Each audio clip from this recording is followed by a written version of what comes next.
ጉባኤ ኬልቄዶንን አባቶቻችን ሊቃውንት ምን አሉት? ጉባኤ ማን አሉት? ጉባኤ ከለባት።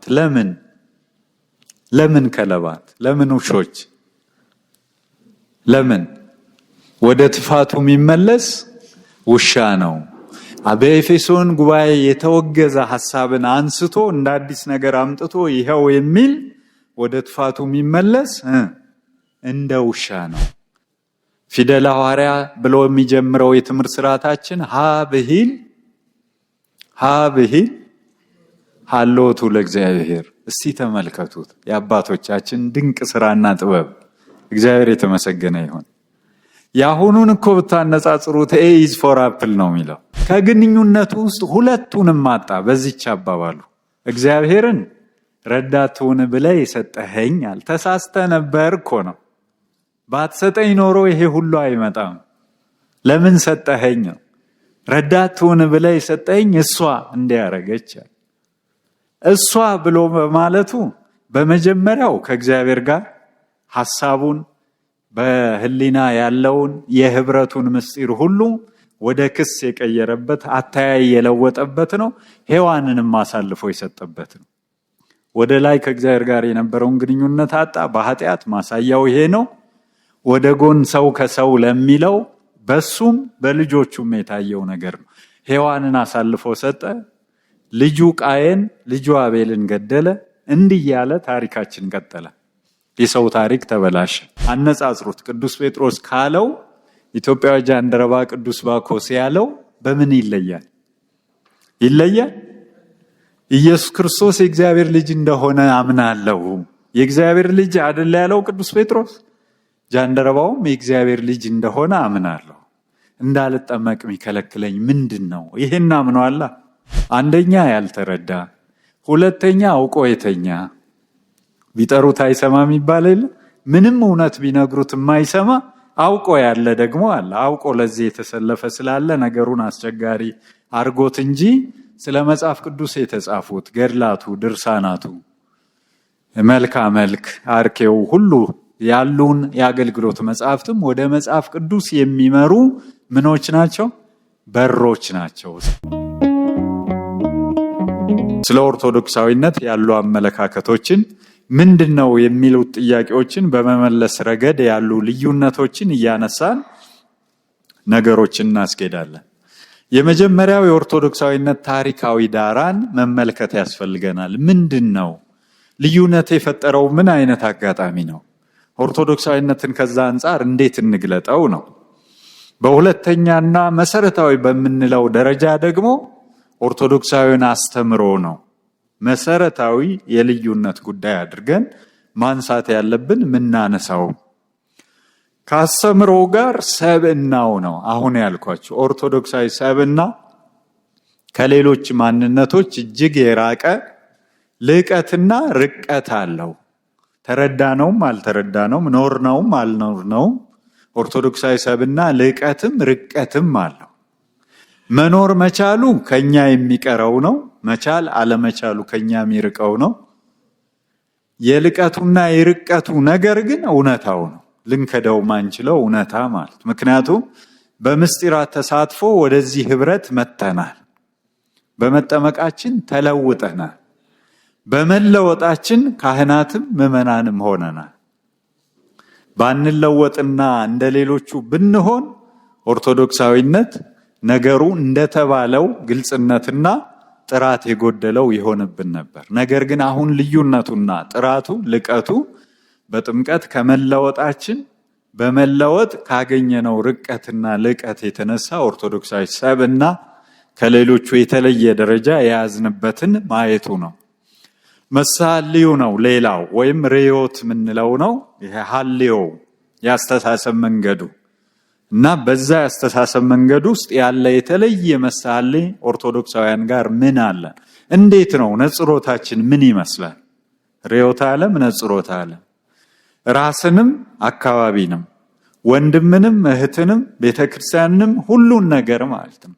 ልክ ዓለምኔ ወኩሎሙን ላይ ነብሩ ውስጤታ እንደምንል ዓለም ስንነጽሮተ ዓለም በውስጧ ያሉትን ሁሉ ጨምሮ ምን አይነት አተያይ ነው ያለ በግንኙነት መስመሮቻችን ውስጥ ሌላውና ቁልፉ ጉዳይ አሁንም ኦርቶዶክሳዊ ነገረ ድነት ነው።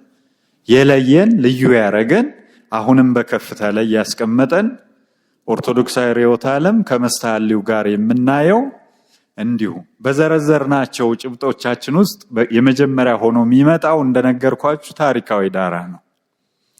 ኦርቶዶክሳዊ መሆን መቼ ጀመረ? የኦርቶዶክስ ቤተክርስቲያን መቼ መጣች ብዬ ብጠይቅ መልስ አገኘ ይሆን? የመቼ ናት የኦርቶዶክስ ቤተክርስቲያን? የመቼ ትሆን አባቶቼ? መቼ እንበል? ምንም ይሁን ምን ሐሳብ ቢሰጥበት ለነገራችን ማማር ጥሩ ይሆናል። ከእያንዳንዱ ተነስተን ምን ማለት እንደምንችል እድል ይሰጠናል። ኦርቶዶክስ መሆን እንደ አንድ ኦርቶዶክሳዊነት መቼ የጀመረ ጉዳይ ነው? መርካቶ አካባቢ እኮ የቁጥር ችግር የለም አይደል? ተክለ ሃይማኖት ቁጥር ችግር አለ ነው? በእንትኑ እስቲ በሉ አንድ ቁጥር የመቼ ነው? እሺ እንምጣበት፣ ግድ የለም። የ451 ዓመተ ምህረት ክስተት ይላል አንዱ አተያይ። የ451 ዓመተ ምህረት ክስተት ምን ተከሰተ? ቀጣይነቱን አረጋግጦ የቀጠለው የኦሪየንታል አብያተ ክርስቲያናት ወገንና የኬልቄዶናውያን ወገን። ልብ በሉ፣ በዚህ ታሪካዊ ክስተት በኬልቄዶን ጉባኤ ምክንያት ብዙ ተናጋሪዎችና ጸሐፊዎች ቤተክርስቲያን ተከፈለች እያሉ ሲናገሩ ትሰማላችሁ? ሰምታችኋል? ይነገራል አይደል? የተጻፈበት ነው፣ የሚነገር ነው። ግን እውነት እንደው እስቲ እንጠያይቅ። እውነት ቤተክርስቲያን ተከፍላለች? ቤተክርስቲያን ተከፍላለች? በደም ልብ እያላችሁ እቺን ጥያቄ ከነመልሷ ተከፍላለች ቤተክርስቲያን? እውነትም ጸሐፊዎች እውነትም ተናጋሪዎች ምዕራብና ምስራቅ በሚል ቤተክርስቲያን ለሁለት ተከፈለች ብለው ብዙ ጽፈዋል። ቤተክርስቲያን ለሁለት ከተከፈለች ቤተክርስቲያን በምዕራቡም በምስራቁም በሁሉም የዓለም ክፍል አለች ነው አይደል? ትርጉሙ አለች ነው አይደል? በምን ምክንያትና በምን መሰረተ ሐሳብ የሃይማኖት አስተምሮ ተከፈለች?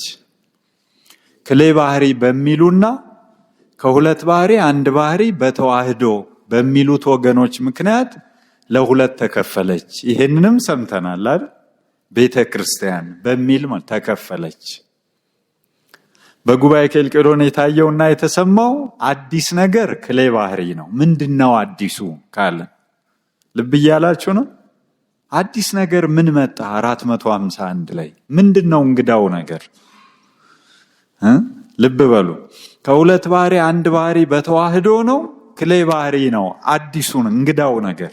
የትኛው ነው? ክሌ ባህሪ እንግዳ ነው። ክሌ ባህሪ አዲስ ነው። አዲስ ነገር መጣ። አዲሱ ነገር ቤተክርስቲያንን ይከፍላል ሳይሆን እንደ እንግዳነቱ ከቤተክርስቲያን ይወጣል ነው ትክክለኛው ቋንቋ። የቤተክርስቲያን ያልሆነው የክርስትና ያልሆነው አስተምሮ ከቤተክርስቲያን ወጣ። ቤተክርስቲያን ሳትከፈል ቤተክርስቲያን አንድነቷ እንደተጠበቀ እንደቀጠለ ምን ሆነ? ከሁለት ባህሪ አንድ ባህሪ በተዋህዶ በከመማሩን አበው የቀደሙት አባቶች እንዳስተማሩን ቅዱስ መጽሐፍ እንደመሰከረልን የሚለው ወገን የነበረውን አጽንቶ ቀጠለ። አዲስ እንግዳ ነገር ያመጣው ከቀጣዩ ተለይቶ ወጣ። ለኛ ማን ተለይቶ ወጣ? ኬልቄዶናውያን ተለይተው ወጡ። ቤተክርስቲያንም አልተከፈለች፣ አንድነቷም ችግር አልገጠመው ስል ፈተናው ከውጭ የሚመጣው ባናቅጸ ሲኦልኒ የፈተናን አይቀሬነት እየነገረን ይሄይልዋ ግን አይችሏትም። ግን ልክ አሁን እንዳጋጠመው ሳይከፍላት በእንግድነት መጥቶ በእንግድነት ወጥቶ ሄደ ነው። ይሄ ምን ይሰጠናል? ሁለት ቤተክርስቲያን የለችም ነው። ስንት ናት? ካልተከፈለች የነበረችው ከቀጠለች አንዲት ናት። እሷ ማናት ነው ኦርቶዶክሳዊነት መቼ ጀመረን የሚመልሰው። እርሷ ማናት? ቀጣይነት ያልተናወጠ ቅብብሎሽ ካለ ያልተቋረጠ ያልተለዋወጠ ማንነት ካለ ኦርቶዶክሳዊነት ነባሩ ነው። የተቀረው በእንግድነት መጥቶ ተለይቶ የወጣው ነው። ግልጽ ነው አይደል? የአዲስ የመጣው ሐሳብ አዲስ ስንል ሌላ ግርታ እንዳይፈጥር ደግሞ በጉባኤ ኤፌሶን የተወገዘው ሐሳብ ነው። እውነት ውሸት? በጉባኤ ኤፌሶን የተወገዘው ሐሳብ ነው። ጉባኤ ኬልቄዶንን አባቶቻችን ሊቃውንት ምን አሉት? ጉባኤ ማን አሉት? ጉባኤ ከለባት። ለምን ከለባት? ለምን ውሾች? ለምን? ወደ ትፋቱ የሚመለስ ውሻ ነው። በኤፌሶን ጉባኤ የተወገዘ ሐሳብን አንስቶ እንደ አዲስ ነገር አምጥቶ ይሄው የሚል ወደ ትፋቱ የሚመለስ እንደ ውሻ ነው። ስለዚህ ጉባኤው የማን ጉባኤ ብንለው ጉባኤ ከለባት ብንለው ይገልጠዋል ነው የአባቶቻችን ሊቃውንት ሐሳብ። ከሁለት ባህሪ አንድ ባህሪ በተዋህዶ እምነት ሐዋርያዊ መሰረቱን ይዞ የቀጠለ እናያለን። ከየት የሚለውን ሐዋርያዊ መሰረት አለው። ወናምን ባህቲ ቅድስት ቤተክርስቲያን ተላይለ ኩሉ ጉባኤ ዘሐዋርያት። ይቺ ቤተክርስቲያን ማለት ሐዋርያዊ መሰረት ያላት፣ ሐዋርያዊ ቀጣይነት ያላት፣ ከሐዋርያዊ ትውፊቷ ያልተለየች፣ ከሐዋርያዊ ስርዓቷ ያልወጣች፣ ከሐዋርያዊ ሕገ ቤተክርስቲያኗ ፈቀቅ ያላለች፣ አሁንም ድረስ የነዚህ ተጠብቀው መቆየት ሐዋርያዊነትን በሁለንተናዊ መልኩ መግለጥ የሚያስችል ማለት ሐዋርያዊነት ይሄ ነው። አንዳንድ ጊዜ ለማለት ብቻ የሚባሉ ስላሉ ማለት አሁን ይኖር አላቅም። እዚህ ጎላጉል 22 ጎላጉል ጋር ያለው አደባባይ ላይ ከዚህ በስተግራ ከዚህ ብንሄድ በስተግራ ነው በትልቅ ቢልቦርድ የሐዋርያት ቤተክርስቲያን የሚል አለ። ያስተዋላል? የሐዋርያት ቤተክርስቲያን ሊበላ አሉ ሰውዬው። ከየት ይመጣል ነው አሁን ጥያቄው። ከየት ይመጣል? ለሐዋርያት ስላልነው እኮ አይሆንም። ምን እንደሚጠይቅ በሂደት ለማስተዋል ነው። የሐዋርያት ለማለት የሚጠይቃቸው ነገሮች ማለት ነው። ከታሪካዊ ዳራ ጀምሮ ያስተምሮ፣ የስልጣን፣ የቀጣይነት፣ ያለመለዋወጥ ቁልፍ ጉዳዮች በውስጡ ያሉ መሆናቸውን ልብ ምንልበት። ከዚህ አንጻር ከሁለት ባህሪ አንድ ባህሪ በተዋህዶ ቀጥለን በምናነሳው ምክንያትና ያስተምሮ መሰረት ሐዋርያ መሰረቱን ይዞ የቀጠለ ብቸኛ እውነት ነው። ኦርቶዶክሳውያን በእውነት አንጻራዊነት አናምንም። እውነት አንጻራዊ አይደለም። አዲስ አስተሳሰብ በዓለማችን ላይ የድረ ዘመናዊነት አስተሳሰብና አካሄድ ተብሎ እውነት አንጻራዊ ነው። ሁሉም ሰው ትክክል ነው። ብዝሃነትን መለማመድና ማለማመድ የተያዘ ጉዳይ ነው። አሁን ብዙውን አካሄዳችን ሁኔታችንን ልብ ብሎ ላስተዋለ ሰው ማለት ኦርቶዶክሳዊነት ግን ሁልጊዜ እውነት አንድ ነው። እውነት ማን ነው? የእውነት ማን ነው? የእውነት የሆነ እውነት የሆነ እነዚህን ሁሉ ጠብቆ መንገድም እውነትም ሕይወትም ነኝ ባለ በእርሱ በአንዱ ጌታና አምላክ በኢየሱስ ክርስቶስ እምነትና አካልነት ጸንቶ መኖር ያ እውነት የእውነት መሆን ማለት እውነት ነፃ ታወጣቸዋለች። ነፃ የወጣ ማንነት የሚሰጠው ከእርሱ ጋር ባለ በእኔ ኑሩ እኔም በእናንተ። ቅርንጫፍ በወይኑ ግንድ ሳለ ምን ሊያደርግ ይችላል? ፍሬ ሊያፈራ ይችላል። ከወይኑ ግንድ ከተለየ ግን ይጠወልጋል፣ ይቆረጣል፣ ይደርቃል፣ ወደ እሳትም ይጥሉታል። ከዚያ ያድናል። ስለዚህ በዛ ህብረት ከእውነቱ ጋር ባለ አንድ ብሎ መኖርና አንድ መሆን በሚያስፈልግበት ኦርቶዶክሳዊነት ውስጥ መጽናትን ነው የሚነግረን። በነቢያትና በሐዋርያት ትምህርት ላይ የታነጸ ማንነት ነው ይላል። የአዲስ ኪዳን መሰረት ብሉይ ኪዳን ሆኖ የትንቢትና ፍጻሜ ግንኙነት ተሰርቶ የጥላና የአካል ተገናዛቢነት መጥቶ በትንቢት የተነገረው ፍጻሜውን እንዳገኘ ተረጋግጦ እርሱ ጌታችን አምላካችን መድኃኒታችን ኢየሱስ ክርስቶስ የፈጸመው በእርሱ የተፈጸመው ነው የሚለው ላይ አረጋግጦ ነቢያት የተናገሩት፣ በትንቢት አስቀድመው የተነበዩት፣ በተስፋ የጠበቁት፣ ዛሬ ነገ ብለው የቆጠሩት ብሎ እርሱ ተፈጽሟል ብሎ አምኖ በነቢያትና በሐዋርያት ላይ መሰረት ላይ መጽናት፣ በነቢያት በሐዋርያት መሰረት ላይ መጽናት እሱ ኦርቶዶክሳዊነት ነው። ይህንን ለመግለጽ ቀደም ሲል ያነሳዋቸው በመግቢያችን ያየናቸው ሊቅ ምን አሉ?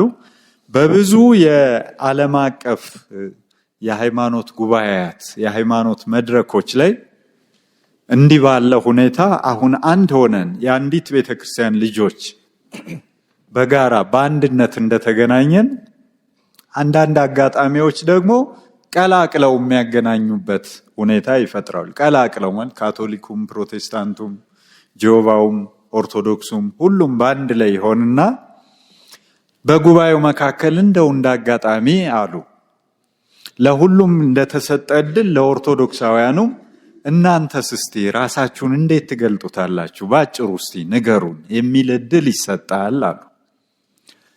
ብዙ ጊዜ በተደጋጋሚ ከገጠማቸው ተነስተው ብዙ ጊዜ ኦርቶዶክሳውያን ይሄ ጥያቄ እንደ ዕድል ሲሰጣቸው በሁለት ቃል አጭር አድርገው ይገልጡታል አሉ። እዚህ በምታዩት ቀጣይነትና አለመለዋወጥ ኦርቶዶክሳዊነት ነው። ቀጣይነት ቅድም ከተናገርነው ሐዋርያዊ መሰረት ቀጥሎ የተሰመረ የትውፊትን ትልቅ ሚና ይዞ ማለት ትውፊት ምንድነው? ትልቁ ሚና አውፈ አቀበለ። ትውፊት ቅብብሎሽ፣ ርክክብ፣ ከአባቶች ወደ ልጆች የሚተላለፍ ነገር ከፊደለ ሐዋርያ ጀምሮ ነገረ እግዚአብሔርን በሕፃናት አእምሮ አስርጾ ሰብናቸውን እየገነቡ ማሳደግና ኦርቶዶክሳዊ ማድረግ የነበረበት የትውፊት ቅብብሎሽ ፊደለ ሐዋርያ ብሎ የሚጀምረው የትምህርት ስርዓታችን ሀ ብሂል ሀሎቱ ለእግዚአብሔር። እስቲ ተመልከቱት የአባቶቻችን ድንቅ ስራና ጥበብ። እግዚአብሔር የተመሰገነ ይሁን። ያሁኑን እኮ ብታነጻጽሩት ኤ ኢዝ ፎር አፕል ነው የሚለው። ምንም በማይፈይድ ከሆድ ነገር በማያልፍ ሁኔታ የሌላ ቋንቋ ትምህርት ተገቢ ነው፣ ጠቃሚ ነው። እሱ እንደተጠበቀ ሆኖ በንጽጽር ስናያቸው ግን የቱ ጋር ከፍተኛ ልቀት እንዳለ ግን ልብ ማለት ይቻላል። ለሰው በህይወት ውስጥ ትልቁ ቁም ነገሩ የፈጠረኛ አለ ብሎ እሱን አስተውሎ ከፈጠረው አምላክ ጋር ህብረት አግኝቶ በመንፈሳዊነት መኖር መቻሉ ነው። ይሄ ካልሆነ የክብሩን ማወቂያ መግለጫ ይሄ ስለሆነ ከአምላኩ ጋር ያለው ህብረት ባሪያው በአምሳሉ ፈጥሮታልና ይሄን አውቆ ሲኖር ማንነቱን በሚገባ አውቆ ግንኙነቱን ጠብቆ በህብረት በመንፈሳዊነት መዝለቁ ነው። ካልሆነ ግን እንዘ ክቡሩቱ እያይመረ ነው ወኮነስ ከመንስሳ ነው። ያንን ክብሩን ካላወቀ የክብሩ ምንጭና በአምላኩ አርአያ መፈጠሩ ነው። ይሄን ካላወቀ ወኮነ ከመንስሳ ዛልቦ ልብ ወተመሰሎም። ክብሩን አወቀ ማለት ባወቀው ክብሩ ልክ ግንኙነቱን ለመጠበቅ ዕለት አጀንዳው ነገረ እግዚአብሔር ሲሆን ነው። ነገረ ሃይማኖት ነገረ እግዚአብሔር ደግሞ ሁል ጊዜ የሚነሳበት የሚጀምርበት መሰረተ ሐሳብ ሃሎ እግዚአብሔር የምትለዋ ትልቁም ነገር ነው። እግዚአብሔር አለ ነው ትልቅ ዕውቀት። ሃሎተ እግዚአብሔር ትልቁን ዕውቀት በሕፃን አእምሮ በልጅነት አቅም ሀ ከምትል የመጀመሪያ ፊደል ጋር ምን ብለው ነገሩት? እግዚአብሔር በመንግስቱ አለ። ሃሎ እግዚአብሔር በመንግስቱ ሃሎቱ ለእግዚአብሔር ለብሰ ሥጋ ዚአነ መጽአ ቤነ ከመ ይቤዘወነ እያለ በእያንዳንዱ ኤ ማለት አፕል ማለት ነው። ቢ ማለት ባናና ማለት ነው። የሚበላው ላይ ነው። ልብ ብላችኋል? ትኩረቱ አፕል ነው፣ ባናና፣ ሙዝ ነው፣ አፕል ነው።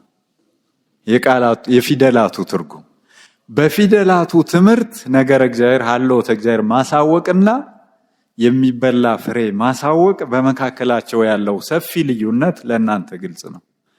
በዚህ ደረጃ ያለ ቀጣይነት ሃሎተ እግዚአብሔርን አስተምሮ ምስጢረ ሥላሴን አስረድቶ ምስጢረ ሥጋዌን ገልጦ በሕይወት ከሕፃናት አእምሮ ጀምሮ እስከ ከፍተኛው ልቀት ድረስ ቀጣይነትን መስራት። ይሄንንም መሰረቱን ከሐዋርያት አድርጎ ሐዋርያት እንዳስተማሩት ሐዋርያት እንደተናገሩት ብሎ ትውፊትን ባነሳውበት ነው። እንዴት ይቀጥላል እንዴት ይሸጋገራል ስንል ብሂል ሀሎቱ ለእግዚአብሔር ያልነው በተገኘው መንገድ ሁሉ ማስተላለፍን ስለሚጠይቅ በትውፊት ላይ ያጋጠመ ትልቅ አደጋን ማሰብ ካስፈለገ ደግሞ ስርዓተ ትምህርትን ማሰብ ነው። የትምህርት ባለሙያና ሊቃውንት የአንዲት ሀገር የነገ ዕጣ ፈንታ የሚወሰነው በዛሬ ልጆቿ ትምህርት ላይ ነው ብሎ የተናገረውን የአርስጣጣሊስ ሐሳብ ይጠቅሳሉ። ብዙ ጊዜ የአንዲት ሀገር የነገ ዕጣ ፈንታ የሚወሰነው በዛሬ ልጆቿ ምን ላይ ትምህርት ላይ በዛሬ ልጆቿ ትምህርት ላይ የዛሬ ልጆቿ ትምህርት ችግር ከገጠመው የነገ ሀገር ምን ይገጥማታል? የዛሬ ልጆቿ ትምህርት እፎይ የሚያሰኝ ነገር ካለው ነገ ሀገር ምን ትሆናለች? በዚህ ደረጃ ማየት የሚቻልበት አለመለዋወጥ። ሁለተኛውን አለመለዋወጥን ለመረዳት ከኦርቶዶክሳውያን ውጪ በተቀረው ዓለም ምን አጋጥሟል የሚለውን ማየት ብቻ በቂ ነው። በየዘመናቱ ነገረ መለኮቱም ስርዓተ አምልኮም በአጠቃላይ ክርስቲያናዊ የሚባለው ሕይወትም ተለዋውጧል። የመካከለኛው ዘመን የሚባል አለ። የህዳሴው ዘመን የሚባል አለ። የዘመናዊነት ድረ ዘመናዊነት የሚባል አለ። ነገረ መለኮቱ ነው ምላችሁ እግዚአብሔር ያሳያችሁ። የማይለዋወጠው የመገለጥ ውጤት የሆነው እግዚአብሔር የገለጠውና ሰው እንደ ፍላጎቱ የማይቀኘው ያ የተከበረና የተጠበቀ እውነት እንደየዘመናቱና እንደየሰው ፍላጎት በየጊዜው ተለዋውጧል። የአባቶች ዘመን የሚለውን ምዕራባውያን እስከ 599 ብቻ አድርገው ሰፍረው ቆጥረው ይቆርጡታል። እስከ 599 ኦርቶዶክሳውያን አሁንም ያለነው በአባቶች ዘመን ነው ይላሉ። ኦርቶዶክሳዊነት ይሄ ነው። አሁንም ያለነው በአባቶች ዘመን ነው። ለኛ አንድ ዘመን ነው የምናውቀው። የመካከለኛው ዘመን የሚባል የለም። የህዳሴ የሚባል ዘመን የለም። የተሐድሶ የሚባል የለም። የአጸፋ ተሐድሶ የሚባል የለም። የአሁኑ ዘመን ብለን ለይተን የምናውቀው የለም። አንድ ዘመን አለ፣ እሱም የአባቶች ዘመን ነው። የዚህ ዘመን ቀጣይነት በህይወት የሚረጋገጠውና በአስተምሮ የሚሰራው በከመ መሃሩነ አበው እየተባለ ነው። ስጋ ወነፍስ አጽም ወደም ጸጉር አስራው ዘነሳይ ከምኔሃ ምሳሌ ወረሰይኮን አሃደ ምስለ መለኮትከ ዘንበለ ፍልጠት ይውላጤ ዘንበለ ትሱት ወይ ቧዴ በከመ መሃሩነ አበው። እገሌ ማለት እየተቻለ ነው። ልብ በሉ። በከመ መሃሩነ አበው የተባለው ማን እንዳስተማረው ይታወቃል። ዘንበለ ፍልጠት ይውላጤ ዘንበለ ትሱት ወይ ቧዴ ማን እንዳለ ማን እንደጻፈ ግልጽ ነው። አባ ጊዮርጊስ ዘጋስጫ ግን ቅዱስ ቄርሎስ እንዳይሉ አበው አሉ። አበው ከሐዋርያዊ መሰረቱ ጋር ህብረቱ ስምምነቱ የቀጣይነት ሌላው መሰረት ስለሆነ በከመ መሃሩነ አበው ነው የምንለው። እንደዚህ በከመ መሃሩነ አበው በምንልበት የወል አጠራርና ደግሞ ዋቢ አጠቋቆም ደረጃ ዝሩ እንዳይሆንም ጥንቃቄ ይደረጋል ይላሉ አባቶቻችን። ዝሩ እንዳይሆን ኩሉ ሰብ ለትምህርቱ ለሃይማኖቱ ይሌለ ይሬስያ ምንድን ነው? ሁሉም የራሴ ያለውን ሃይማኖቴ ብሎ የያዘውን ምን ያደርገዋል ነው። ይሬስያ ሃይማኖት ሰለስቱ የሰለስቱ ምዕትን ማለት ነው። የሰለስቱ ምዕት አስተምሮ ነው ብሎ ይመጣል። ልብ በሉ። ቅዱስ ያሬድ እንዳለው ብሎ ሊጠቅስላችሁ ይችላል። ነገር ያሰበ ሰው ቅዱስ ዮሐንስ አፈወርቅ እንዳለው ሊል ይችላል። በተለይ አሁን ያለንበት እንደው ልብ ትሉ ከሆነ የአውደ ምሕረቱም ሌላውም የትምህርት ስርዓት ለምዕመናኑም ለታዳሚውም የመጠየቅ እድል የሰጠ አይደለም። ትታዘቡ ከሆነ ማንም ምንም ብሎ ቢወርድ የት ነው ያገኘኸው? ከየት ነው ያመጣኸው? ምንጭ ምንድነው ብሎ የሚጠይቀው የሚያጠያይቀው ስለሌለ ቅዱስ ዮሐንስ አፈወርቅ እንዳለው ተብሎ እንክርዳድ ሊዘራም ይችላል። አይችልም? እንዳለው እንዲህ ዝሩ የሆነ ሐሳብ ከተፈቀደ እና ይሄን በተመለከተ ነገር አበው ምን ይላል? ከቀጣይነት አንፃር ማን እንዳለው፣ መቼ እንዳለው፣ በምን እንዳለው ባልተጻፈ ትውፊታዊ ቅብብሎሽ ወይስ በተጻፈ ጽሑፋዊ ቅብብሎሽ በምን እንዳለው ጠይቅና ተረዳ እንጂ የቅዱሱ ስም ስለተጠራ የአባቶች ስም ስለተነሳ ብቻ አትቀበል የሚል ደግሞ አለ። ተገቢ ነው አይደለም? ተገቢ ነው። በአባቶች ስም የሚሰራ ስራ ስላለ ማለት ነው። ለሐሳባቸው አመቺነት እንዲስማማ አድርገው ይተረጉሙና እገሌ ያለ ብሎ ደግሞ ማለት ስላለ ቀጣይነት በቀላሉ የሚታይ አለመለዋወጥ እንዲሁ የሚነሳ ስላልሆነ አለመለዋወጥን እንደው በተገባ መንገድ ለመግለጽ በሥርዓተ አምልኮ ስርዓትም ውስጥ የአንደኛው ክፍለ ዘመን ቤተክርስቲያን የሆነችውን በ21ኛው ክፍለ ዘመን ቤተክርስቲያን ውስጥ መሆን ነው የሚል ይገልጸዋል። የዘመናት ተጽዕኖ እኛን ሳይለውጥ ማለት ነው። ሐዋርያት እንዳደረጉት ማድረግ፣ የሐዋርያት ልጆችና ተከታዮች መሆን። የአንደኛዋን ክፍለ ዘመን ቤተክርስቲያን የዕጣን መዓዛ በ21ኛው ክፍለ ዘመን ቤተክርስቲያን ዕጣን መዓዛ ማሽተት ማለት በዚች ቤተክርስቲያን ውስጥ የሐዋርያትን የዕጣን የሥርዓተ አምልኮ መዓዛና ውበት ማየት ቀጣይነት የኋላውን የጊዜውና መጪውን የማሰብ ዕድል ይሰጣል። ማስተሳሰር ማለት ሁሉንም ልክ ዘትማልሞ ወዮሞክም ውእቱ እስከ እንደምንለው ማለት ነው። ትናንትም የነበርክ ዛሬም ያለህ ነገም ልክ እንደዚሁ ያዝናቸውንም እውነቶች የቆምንባቸውንም መሰረቶች የትናንት የሐዋርያት ብለን የዛሬም ከነሱ ተላልፎን በቅብብሎሽ የተቀበልነው ነገም የምናስቀጥለው ሚለው ላይ ኃላፊነትና አደራ ተቀባዮች ሆኖ በዚህ ስነ ልቦና መገኘት እኛ ጋር የደረሰውን ለቀጣዩ ትውልድ የሚደርስበትን ነገር ማሰብ፣ እዚህ ላይ መጨነቅ ማድረስ እንችላለን ወይስ ትውፊቱ በእኛ ምክንያት ተቋርጦ ይቀራል? ለዚህ እኮ ነው አንዳንድ ትምህርቶች ካህንን ሲመስሉ ባሕረ ሐሳብ አለ እንጂ ካህን ዘይተመረ ባሕረ ሐሳብ ይመስል ከመፈለግ ዛልቦ ማይ ውስቴቱ አይደል የሚለው? ፈለግ ዛልቦ ማይ ውስቴቱ ይላል። በምን መሰለው? በወንዝ አይደለ? በወንዝ ለምን? ፍሰት ስለሚፈልግ ፍሰት ቅብብሎሹ ግን ካልተማረ አለ ወንዝ ሆኖ ውስጡ ምን የሌለው ውሃ የሌለው ያለ ውሃ ወንዝ መሆን ምንኛ አስገራሚ ነገር፣ ባዶነት ማለት ነው። አሁንም እንደ ወንዝ ማስተላለፍ መቻል የክህነቱን የአገልግሎት ምስጢሩ ነው። ማስተላለፍ መቻል እኛ ጋር ከቆመ ትልቅ አደጋና የተጠያቂነት መሰረት ነው የሚሆነው። ተጠያቂ ነው የሚያደርገን ማለት። ስለዚህ ስላለፈው ግድ የሌላቸው ስለ ቀጣይነት የማይጨነቁ ኦርቶዶክሳውያን አይደሉም። ማስተላለፍ ስለሚችሉት እውነት የሚያስቡ ኦርቶዶክሳውያን ናቸው። ለኦርቶዶክሳውያን ትናንት እጅግ ውድ ዋጋ አለው።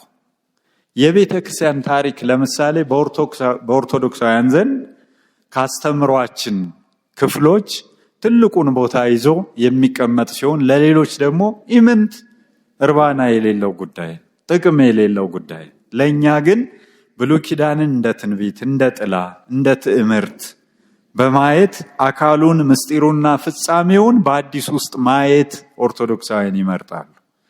ማስተሳሰር ማለት ነው። ይሄ የዚህ ምሳሌ ነው። የዚህ ምሳሌ ፍጻሜ ይሄ ነው።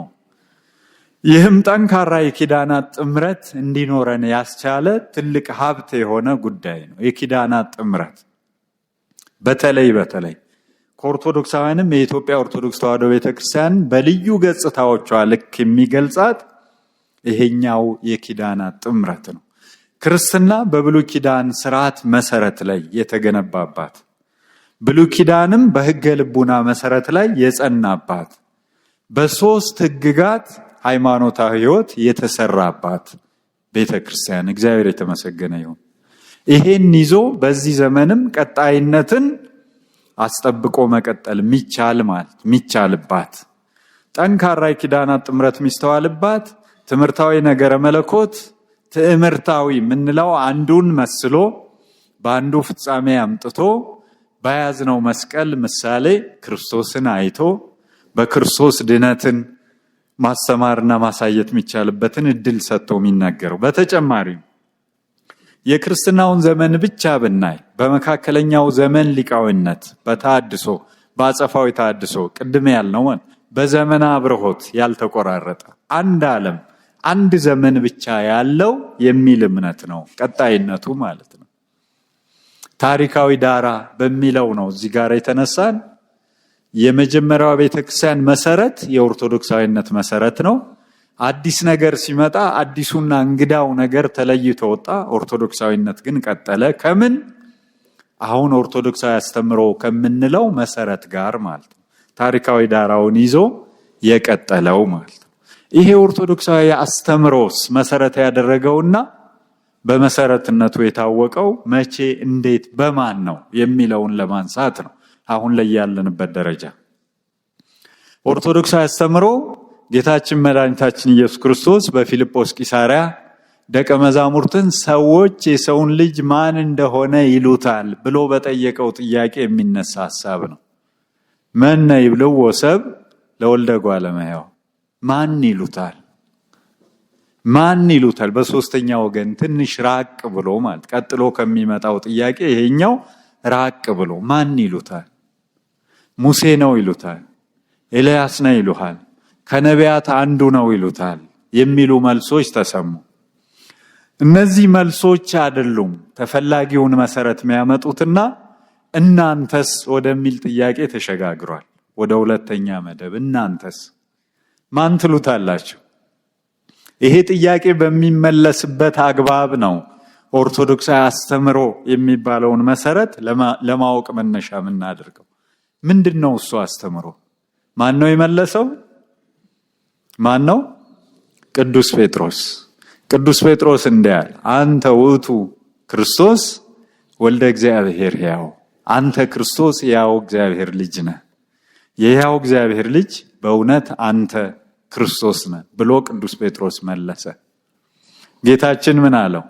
ማን ይሉታል? ጥያቄው የተነሳ ከእርሱ ነውና የክብር ባለቤት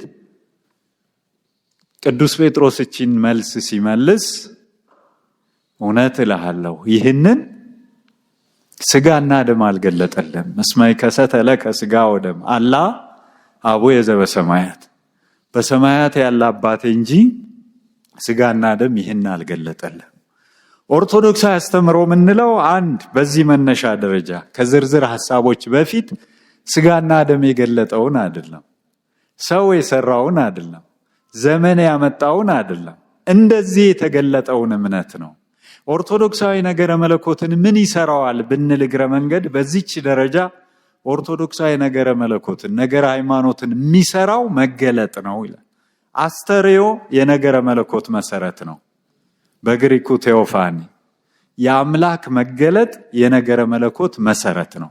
እግዚአብሔር ራሱን ለኛ በምንችለው መጠን ካልገለጠልን በቀር እኛ መርምረን ልንደርስበት የምንችል የሚጠና የሚዳሰስ አምላክ አይደለም ያለ። አሁንም በዚህ ውስጥ ልብ የምንለው ስጋና ደም አልገለጠልህም የሰማይ አባቴ እንጂ። አንተ ብፁዕ ነህ፣ አንተ አለት ነህ፣ በአንተ ላይ ቤተ ክርስቲያኔን እሰራታለሁ። ይህ ነው አስተምሮ። ቤተ ክርስቲያን የተሰራችበት ማለት ከክርስቶስ ያገኘነው እውነት፣ በክርስቶስ የተገለጠ እውነት። በአንተ ላይ ቤተ ክርስቲያኔን እሰራታለሁ ማለት ክርስቶስ ወልደ እግዚአብሔር በማለት ላይ ማን ትሰራለች? ቤተ ክርስቲያን ትሰራለች ነው በአንተ ላይ። ጴጥሮስን በግል ማንነቱ ነው ብሎ የሚያስብ አስተምሮ አለ። ከሱ መለየት ነው እዚህ ጋር። በግል ማንነቱ ቢሆን ወደ ኢየሩሳሌም የሚሄድ ነኝ ያለ ዕለት ጌታችን ቅዱስ ጴጥሮስ ቀደም አለና ምን አለው ይላል? አይሁንብህ ጌታ ሆይ አለ ይላል። አይሁንብህ ጌታ ሆይ። ስለ ሁላችን ድነት ነው የሚሄድ ጌታችን። የቅዱስ ጴጥሮስ ሐሳብ ተለይቶ ግን አይሁንብህ አለ ማለት ይቅር፣ አትሰቀል፣ ተላልፋ አትሰጥ፣ እኛም አንዳን ማለት ነው ሲተረጉሙ ሊቃውንት አባቶቻችን። ስለዚህ ምን አለው ጌታችን? ሂድ አንተ ሰይጣን አለው። ሂድ አንተ ምን አንተ ብፁዕ ነህ የተባለው ቅዱስ ጴጥሮስ ማለት ነው። ሐሳቡ ሲለይ ደግሞ ስጋና ደም ከስጋና ደም ስጋና ደም ያልሆነ ጠላት የሚያመነጨው ሐሳብ ሲሆን ሂድ አንተ ሰይጣን አለው። አንተ ብፁዕ ነህ በተባለበት መሰረቱ ጴጥሮስ በግል ማንነቱ ነው ካልን አንተ ሰይጣንም ሲባል እርሱ ሊሆን ነው። ግልጽ ነው ሐሳቡ። የሃይማኖት መሰረትነቱ አንተ ብፁዕ ነህ ከማለት ጋር ከሆነ አንተ ሰይጣን ሲባልስ እንዴት ሊሆን ነው? እንደገና ሊፈርስብን ነው። ስለዚህ በማይፈርሰው በማይቀየረው የክርስቶስ የእግዚአብሔር ልጅነት አምላክ ወልደ አምላክነት ከእውነተኛ አምላክ እውነተኛ አምላክ እንሌለ አምላክ ዘማምላክ ብርሃን ዘምብርሃን ዘተወልደ ዋኮ ዘተገብረ የተወለደ እንጂ ያልተፈጠረ የእግዚአብሔር ልጅ ነህ ሲል ከሆነ በዚህ የሃይማኖት መሰረት ላይ ቤተክርስቲያን ትሰራለች። እውነቱ ነው። እቺ በዚች አጋጣሚ የተሰራች ቤተክርስቲያን አሃንጻ ለቤተክርስቲያን ወዲ በዛቲ ኮክ አሃንጻ ለቤተክርስቲያን ተስፋ አይደለም። ሐነጽክዋ አሃንጻ ነው። አሃንጻ ከሆነ መቼ ጥበቃ ያሳይል፣ መቼ ተስፋ ይሰጣል፣ መቼ ነው የሚሆነው? ለቤተ ክርስቲያን በደሙ ሐነጻ ሚለው ደግሞ ፍጻሜ ያሳያል። ልብ እያላችሁ ነው። በእናንተ ቋንቋ ለቤተ ክርስቲያን በደሙ ሐነጻ ወበማይ ዘውዘም ገቦሁ አጥመቃ በዕለተ ሰንበትም ግብርናት አጋዛ አለ። ማን ነው? ቅዱስ ያሬድ።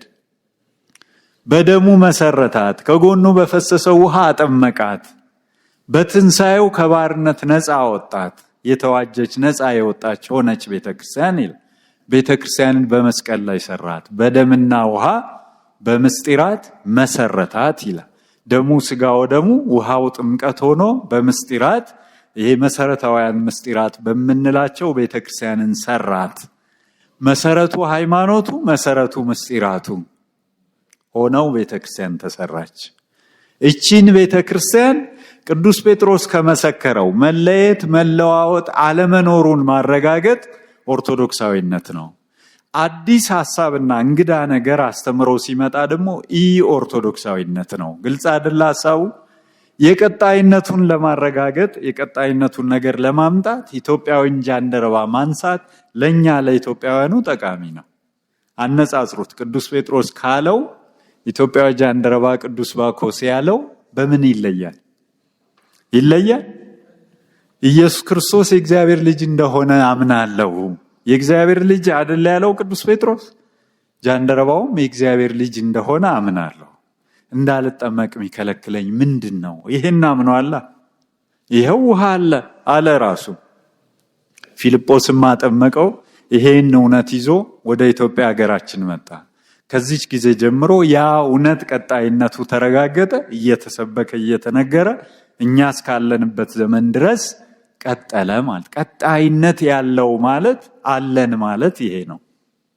አለን ቀጣይነቱ በዘመናት ሂደት በቅብብሎሽ አሁንም ይሄን ይዞ እንዲቀጥል ደግሞ ባለ አደራዎች ነን ነው። ይሄ መዘናጋት እንዲፈጥር ምቾት እንዲሰማን ብቻ የምንናገረው አይደለም።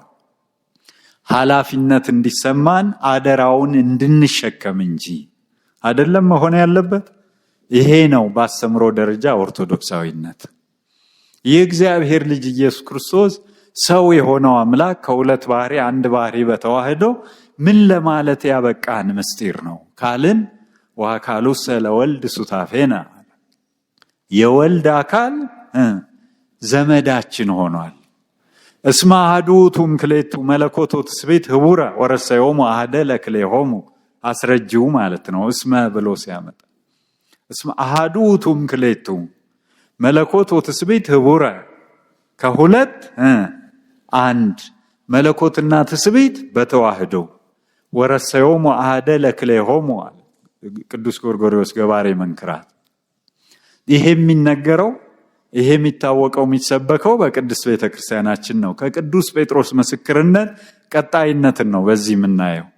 ቅድም ያልኳቸው የአባ ጊዮርጊስ ዘጋስጫም እንዲሁ ነው። ወረሰይኮን አሐደ ምስለ መለኮትከ ዘንበለ ፍልጠት ወይ ውላጤ ዘንበለ ትስብእት ወይ በዋዴ ዝንቱ ውእቱ ዘለብሰ ሥጋ ዚአነ ነሲዮ ምግዝእትነ ቅድስት ድንግል ማርያም ውእቱ ሩየ ምስለ አቡሁ የፊደል ግድፈቶች አሉ። በጽሁፍ ጊዜ ነው ግድፈተ ጻፊ የሚባል በአባቶች ሊቃውንት። ሩየ ምስለ አቡሁ እንበለ ስጋ ህቡረ ህላዌ ምስሌነ በትስብእቱ ስለሚል ማለት ነው። ሩየ ምስለ አብ እንበለ ስጋ ዘንበለ ፍልጠት ወይ ውላጤ ውእቱ ሩይ ምስሌነ በስጋ ዘንበለ ፍልጠት ይላል። ህቡረ ህላዌ ምስሌነ በትስብእቱ ህቡረ ህላዌ ምስለ አብ በመለኮቱ ስለሆነ እኔና አብ አንድ ነን ነው እዚህ ውስጥ ያለው ማለት። አነ ወአብ አሐዱ ነይነ እኔና አብ አንድ ነን። ስለዚህ አንድነቱ ምስለ አብ ዘንበለ ስጋ ምስሌነ በስጋ ዘንበለ ፍልጠት ያለ መለየት። ከእውነቱ በተቃራኒ ይሄ እውነት እንደተጠበቀ ሆኖ ሳለ በርካታ ምዕራባውያን የተዋህዶ አስተምሮን በአውጣኪያዊነት ይፈርጃሉ። አሁን የአመለካከት ጉዳይ የሚመጣው እዛ ጋ ነው።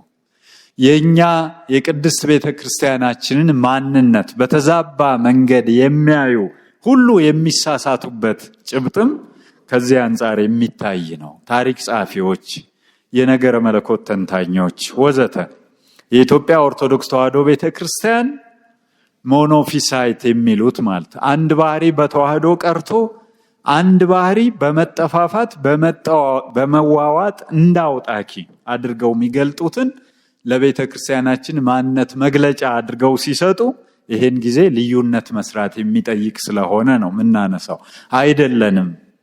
ነገር ግን ነገር እንዳያስደነግጥ ሁኔታው እንዳያጠያይቅ ጻፊዎች በብዛት በጣም የቀረቡንም ሊጨምር ይችላል የአንድ ባህሪ በተዋህዶን ነገር የሚስቱና አሁንም በዛኛው በአውጣኪያዊነት የኢትዮጵያ ኦርቶዶክስ ተዋህዶ ቤተክርስቲያንን የሚፈርጁ ናቸው። ከኬልቄዶናውያን የጀመረው ይህ ፍረጃ ቅድም 451ን ስላነሳንና ከዛ ጀምሮ የመጣ ችግር አድርገን ስለገለጥ ነው። ከኬልቄዶናውያን ይጀምራል ይህ ፍረጃ፣ ወደ ኢትዮጵያ በመጡ ሚሽነሪዎች ይቀጥላል።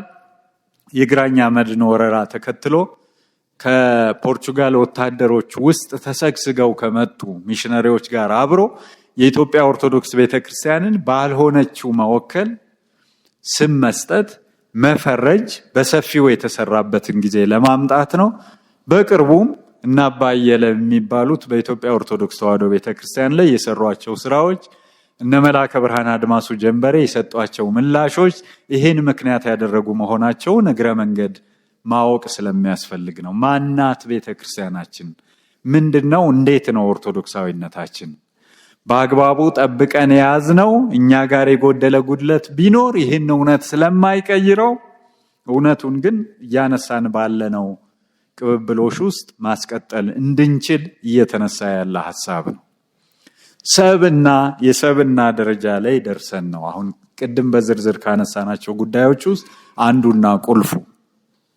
ይህን የመሰለ የሃይማኖት መሰረት ካለን ያስተምሮና የትውፊትን ቀጣይነት ካረጋገጥን ምን አይነት ሰብናን ገንዘብ ማድረግ የሚጠበቅብን ልጆች ነን በቅድስት ቤተክርስቲያኒት ውስጥ የሚለውን የቀጣይነት አንድ አካል ለማንሳት ነው ሐሳቡ። በዚህ ውስጥ ያለው ሐሳብ ምን አንስተናል? ትንሽ ከቀደመው እዚህ ጋር ለማያዝ ምን አንስተናል? ከቅዱስ ጴጥሮስ በኢትዮጵያውያን ጃንደረባ በተመሳሳይነት በሐሳብ ትስስር የገለጽነው ክርስቶስ የእግዚአብሔር ልጅ በዚህች ሃይማኖት ላይ የቤተ ክርስቲያንን መሰራት፣ በቤተ ክርስቲያን መሰራት አንተ ብፁዕ ነህ፣ በአንተ ላይ ቤተ ክርስቲያንን እሰራታለሁ፣ የመንግስተ ሰማያትን መክፈቻዎች እሰጥሃለሁ። የመንግስተ ሰማያት መክፈቻዎች የተሰጡት አማናዊ ካህን ነው። አማናዊ ካህን ቁልፎቹ ሊሰጡት የቻሉት በርቱ ሃይማኖቱ ምክንያት ነው። ስጋና ደም አልገለጠልህም በተባለው በመሰከረው እውነት ነው። ይሄ የሚነግረን ከዚህ ርቱ ሃይማኖት የማይነሳ አማናዊ ክህነት ሊኖር እንደማይችል ነው። የሃይማኖትን ከን የአማናዊ ክህነት ጥያቄን የሚያስነሳ መሆኑን እግረ መንገድ ምናየው። የሃይማኖት ችግር አለበት ማለት የክህነቱ አማናዊነት ጥያቄ ይሆናል። ክህነታችን አማናዊ ነው? አዎ። ክህነታችን አማናዊ ያደረገው ምኑ ነው? ያቺ ቅዱስ ጴጥሮስ የመሰከራትን የተዋህዶ ሃይማኖት አንተ ውእቱ ክርስቶስ ወልደ እግዚአብሔር ሕያው ይዘን ስላለን ነው። እውነት ውሸት አልያዝንም፣ ይዘናል። ይዘን ስላለን ምን አለን ነው? ምን አለን? በእጃችን ይዘነው እንዳይጠፋንም መጠንቀቅ ደግሞ ስለሚያስፈልግ ነው። በእጅ ያዙት ወርቅ እንዳይሆንም ማሰብ ስለሚያስፈልግ ነው። ሙሴን እንዲህ አይነት ውዝግብ ውስጥ ገብቶ በነበረ ጊዜ እግዚአብሔር ያለው ምን ትብከ ውስተ እዴከ ነው፣ ሌላ ታምር አይደለም። በእጅ ምን አለ እኮ ነው ያለው አይደል? ከኋላ ፈርዖንና ሰራዊቱ፣ ከፊት ባሕረ ኤርትራ። ለዚህ ነው እንደወጣ ነው። ልታጠፋን ነው ወይ? አስጨነቁት። አንዳንድ ጊዜ ከውጭ የሚመጣ ፈተና ውስጥንም በዚህ ልክ ያውካልና ተጨነቀ ይላል ሙሴ። ኧረ እንደው እባክህ እግዚአብሔር፣ ኧረ እንደው ታደገን፣ ኧረ አታጥፋን፣ ኧረ ለእነዚህ ሰዎች አሳልፈ አትስጠን ሲል ሙሴ ያለው ምንድን ነው በእጅህ ያለው? ምን ትብከ ውስተ እዴከ። አይታይም፣ ግን ሲቀርብ በጣም ቅርብ የሆነ የዕለት ዕለት ጉዳያችን ሀብታችን ሲሆን ቅርብ ይሆን በእጅ ያዙት ወርቅ። ሊቃውንትም ብለዋል እኮ ባለቅኔዎቹ ቀራንብት አቤሁ ለአይን እንዘ ቁርባን ቀራንብተ ይኔጽር አይን አይደል ያሉ። ቀራንብት አቤሁ ለአይን እንዘ ቁርባን ቀራንብተ ይኔጽር አይን። ለአይን ቅርቡ ምኑ ነው? ቅንድቡ ነው። የማያየው ደግሞ ምኑን ነው? ቅንድቡን ነው። በእጃችን ያለውን እኔ እንደው በጣም ይቅርታ አድርጉልኝ፣ ኦርቶዶክሳውያን ካህናት አሁን ላይ በጣም ልንወቀስበት የሚገባ ትልቅ ጉዳይ ቢኖር ያሉንን ሀብታት ከማወቅ ጀምሮ ጠብቀን አለመያዝና አለመጠቀም ነው። ተመሳስለን ተቀላቅለን ነው የምንኖረው። የአይሁዳዊ ብልጫው ምንድነው ሚል አሁንም ሊጠየቅ ተገቢ ነው። ምንድነው ብልጫችን? የአማናዊ ክህነት ባለቤትነታችን ፋይዳው ምን ይሆን? እንዴት ልንገልጠው እንችላለን? የአስተምሮው መሰረት፣ የሃይማኖቱ ርቱዕነት፣ የቀጣይነቱ መረጋገጥ፣ የትስስራችን መቀጠል፣ ሐዋርያዊነታችን፣ ይሄ ሁሉ ተቀብሮ እንዳለ መክሊት መቁጠር የሚገባን ይመስለኛል። አልወጣም።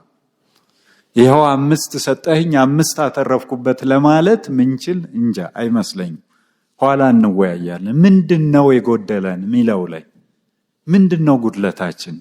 ለምንድነው የሚገባው ያህል ይሄ አይደለም ደረጃችን። እንደኔ የሚገባ አይደለም፣ የሚገባ አይደለም። ዓለም ላየን፣ ዓለም እኛን ላየበት የተዛባ እይታ የኛም እጅ የለበትም ብለን መካድ አንችልም። አለንበት፣ ምክንያቶች ነን። ምን ይሆን ታዲያ ችግራችን? ለምንድነው በሚገባው ልክ እንደሚጠበቅብን መኖርና ሰው መስራት ያልቻልነው? እኛ ብቻ አይደለም፣ በአጠቃላይ ምዕመናን በምስጢራት የተሰራ አቅሌሲያዊ ማንነት አላቸው። ለምን? ያ አማናዊ ክህነትን ስላነሳው። አማናዊው ስልጣነ ክህነት አማናዊያት ምስጢራት በእጃችን እንዲፈጸሙ በስልጣናችን እንዲከናወኑ እድል ሰጥቶናል። ይሄ ተደርጎልናል። በአማናዊያት ምስጢራት በምስጢረ ጥምቀት የተለወጠ ማንነትን ገንዘብ ያደረጉ ምዕመናን አሉን። እነዚህም ተርታቸው ከማንም ጋር አይደለም፣ ብልጫ አላቸው። ቅድም ያልኩት ልቀት አላቸው። በአማናዊ ምስጢር ተለውጠዋላ። የሰብና ደረጃቸው ከፍ ያለ ነው። አቅሌሲያዊ ይባላሉ። መንፈሳዊያት ናቸው እንጂ ፍጥረታውያን አይደሉም። እንደ ቅዱስ ጳውሎስ ፍጥረታዊ ሰው የማያየውን ማየት የሚችል አቅም የተሰጣቸው ነጽሮ ምስጢራት ማለት ነጽሮተ ምስጢራት፣ ነጽሮ ምስጢራት፣ ነጽሮ ህቡዓት የተሰወረውን በመንፈሳዊ አእምሮ ከእግዚአብሔር ጋር ባለ ህብረት በመገለጥ እገዛ በእግዚአብሔር ገላጭነት በሰው ተቀባይነት መገለጥ ከሰው የሚፈልገውን የእምነት አቀባበል ጨምሮ ሰውኛ መረዳት አንድ አድርጎ ሶስቱን አስተሳስሮ የሚገኙበት ሰብና ማለት ነው። በምግባር ሲፈተሽ ገና ማለት ነው። እንደ አረማውያኑ መጠላላት፣ መተማማት፣ መካካድ እስከ መገዳደል ድረስ የደረሰ ማንነት የለም። መልሶ አለ ሆኖ ወቀሳው የሁላችን። ስንጠመቅ የሚመጣ ለውጥ በእስክንድርያ አባቶች ትምህርት ልጅና ወራሽ የሚያደርግ ትልቅ ሀብትና ጸጋ። ልጅና ወራሽ ስንጠመቅ እንለወጣለን። ስንለወጥ ልጆች እንሆናለን። ልጆች ስንሆን ወራሾች እንሆናለን። መጀመሪያ የተሰጠን ተስፋ ተፈጻሚነት የሚያገኘው በዚህ ውስጥ ነው። ስሙን ለመቀደስ ክብሩን ለመውረስ ተፈጥረናልና እንደ ቅዱስ ባስልዮስ ዘቂሳርያ። በምስጢራት ተሳትፎ በየጥቂቱ የሚያድግ ሕይወት ነው። በየጥቂቱ ማደግ ከነገረ ድነትም አንጻር በጥቂቱ የምንመለከተው ስለሆነ ይሄ እድገት ከሱታፌ አምላክ የሚያደርስ ነው እንላለን። በ10 ማዕርጋት ደረጃ ብንሰራው በ3ቱ ክፍሎች ወጣኒነት፣ ማዕከላዊነት፣ ፍጹምነት ብንለው ማደግ ነው። ግን በውስጡ ያለው ቅጽበት ሳይሆን ሂደት ነው የሚነገረው የሚታመነው። ይሄ ከመሆኑ አንጻር ኦርቶዶክሳዊ ሰብና ከሌሎች ፍጥረታዊ የማንነት ደረጃዎች ላቅ ያለና ከፍ ያለ። በኦርቶዶክሳዊ ነገረ ሰብ ከምዕራቡ ሉተራዊ ከዘመነ አብሮት ግለሰባዊነት የሚጻረር ሐሳብ አለ። ኦርቶዶክሳዊ ነገረ ሰብ ውስጥ ሰብና ስላነሳን የኛው ማንነት ስለሆነ ምንድነው እሱ ቢሆን ጥያቄው ከሌሎቹ ጋር በእጅጉ ይራራቃል ማለት ነው። ምሳሌ እንደው በጣም ቀለል ባለ መልኩ ሰፊና ጥልቅ ከሆነ ነገር ውስጥ አንዷን ብቻ ብልጭ ለማድረግ ዘመነ አብርሆት ላይ ከተነሱ ዘመነ አብርሆት ዘመነ ተሐድሶን ተከትሎ የመጣ እንቅስቃሴ ነው። የነ ሉተር የተሐድሶ እንቅስቃሴን ተከትሎ ወዲያው ያጋጠመ ሁኔታ ነው። ዘመነ አብርሆት ውስጥ የነበረ አባባል ቢኖር ትክክለኛና የተረጋገጠ ማንነት ማለት አብርሆት ውስጥ ያለ ማንነት ነው። አብርሆቱ ምንድነው ቢባል ትናንትና የትናንት ሆነው ለሕይወት ጨለማ ከዳረጉን ነገሮች ውስጥ መውጣት ነው። ለሕይወት ጨለማ የዳረጉን ምንድናቸው ብላችሁ አስቡ። ምንድናቸው ለሕይወት ጨለማ የዳረጉን ሲባል ደግሞ አንድ ብለው ማንን አሉ? አንደኛ ሃይማኖት ነው። ለሕይወት ጨለማ የዳረገን አንደኛ ሃይማኖት ነው። ሁለተኛ ባህል ነው። ሶስተኛ እያለ ይቀጥላል። ሃይማኖት ሚለው ላይ ስላለ ትልቁ ጉዳያችን ማለት ነው። ስለዚህ አሁን ቀጥሎ የሚመጣውም ዘመናዊነት ድረ ዘመናዊነትም ከዚህ ይዘው የተቀባበሉት ሐሳብ ምን ይላል? ትክክለኛ ማንነት ከትናንት የወል ከሆነ ነገርና አስተሳሰብ ወጥቶ በራሱ አቅምና ልክ ራሱን የቻለ ግለሰባዊ ማንነት ነው ይላል። ግለሰባዊ ማንነት ግለሰባዊነት የሚልም የእንቅስቃሴ መርህ አብሮ የሚታይና አብሮ የነበረ ጉዳይ ስላለ ይህንን ኦርቶዶክሳዊነት በተቃራኒ ያየዋል ማለት ብዙነትን ከአንድነት ጋር አንድነትን ከብዙነት ጋር ምሳሌ ዕለት ዕለት ከምንጠቀመው ትልቁም ነገር ካለው ከተለመደ ሐሳብ እንዘ ብዙሃን ነይነ ጾታ ዘመን ዘዚያሁ ናምን ሞቶ ወንሴፎ ትንሣኤሁ ለጊዜ ክርስቶስ ለመታት መጸጋው መላለ አሐደ ይረሴን ምስሌሁ በአጽናፈ ዓለም ይጠባ አሐዱ ሥጋሁ። እንዘ ብዙሃን ነይነ ብዙዎች ነን፣ ብዙዎች ሆነን ሳለ ጾታ ዘመን ዘዚያሁ በምንድነው ብዙነታችን? የዘመን የታሪክ ጀርባ የባህል የብዙ ጉዳዮች ብዙነት ያለን ሆነን ናምን ሞቶ ንሴፎ ትንሣኤሁ ወደ አንድነት ሲያመጥ ከብዙነት ወደ አንድ ብዙሃን ያሉበት አንድነት ማለት የተጨፈለቀ ማንነትና አንድነት ሳይሆን የብዙሃንን ህልውና ያረጋገጠ ማንነት ግን አንድነት ናምን ሞቶ ንሴፎ ሃይማኖት አንድ ያረገናል ነው በውስጡ ያለው ይዘት ምስጢር ውስጠ ምስጢር ባመነው እምነት እና ተስፋ በመናደርገው ትንሣኤ እንደገና አንድ እናደርጋለን። ተጨማሪ ለጊዜ ክርስቶስ ለመታት መጸጋው በምስጢራት ጸጋው የታተመብን ጸጋ መንፈስ ቅዱስ ማይተ መንፈስ ቅዱስ ያለን በምስጢራት አልቀድም ባልኳችሁ መሰረታዊያት ምስጢራት በጥምቀት በስጋው ደሙ በቅባ ሜሮን ታትመን የክርስቶስ ጸጋ መንፈስ ቅዱስ ማይተ መንፈስ ቅዱስ ያለን ማን ሁላችን። ይሄ አንድ ያረገናል አያረገንም? አንድ ያረገናል። አሁንም ልክ እንዳልኩት የሚወጣው ጥያቄና ኃላፊነት በዚህ ልክ መኖር ችለናል ወይ? መለያየት በእናንተ ዘንድ እንዳለ ሰማለሁ አለ ቅዱስ ጳውሎስ። አንዱ የኬፋ ነኝ፣ አንዱ የአጵሎን ነኝ፣ አንዱ የሚል ነገር አለ። ማን ነው ኬፋ ስለናንተ ተሰቅሏልን? ክርስቶስስ ተከፍሏልን? ምን ማለት ነው? መለያየት ክርስቶስን የመክፈል ኃጢአት ነው ማለት ነው።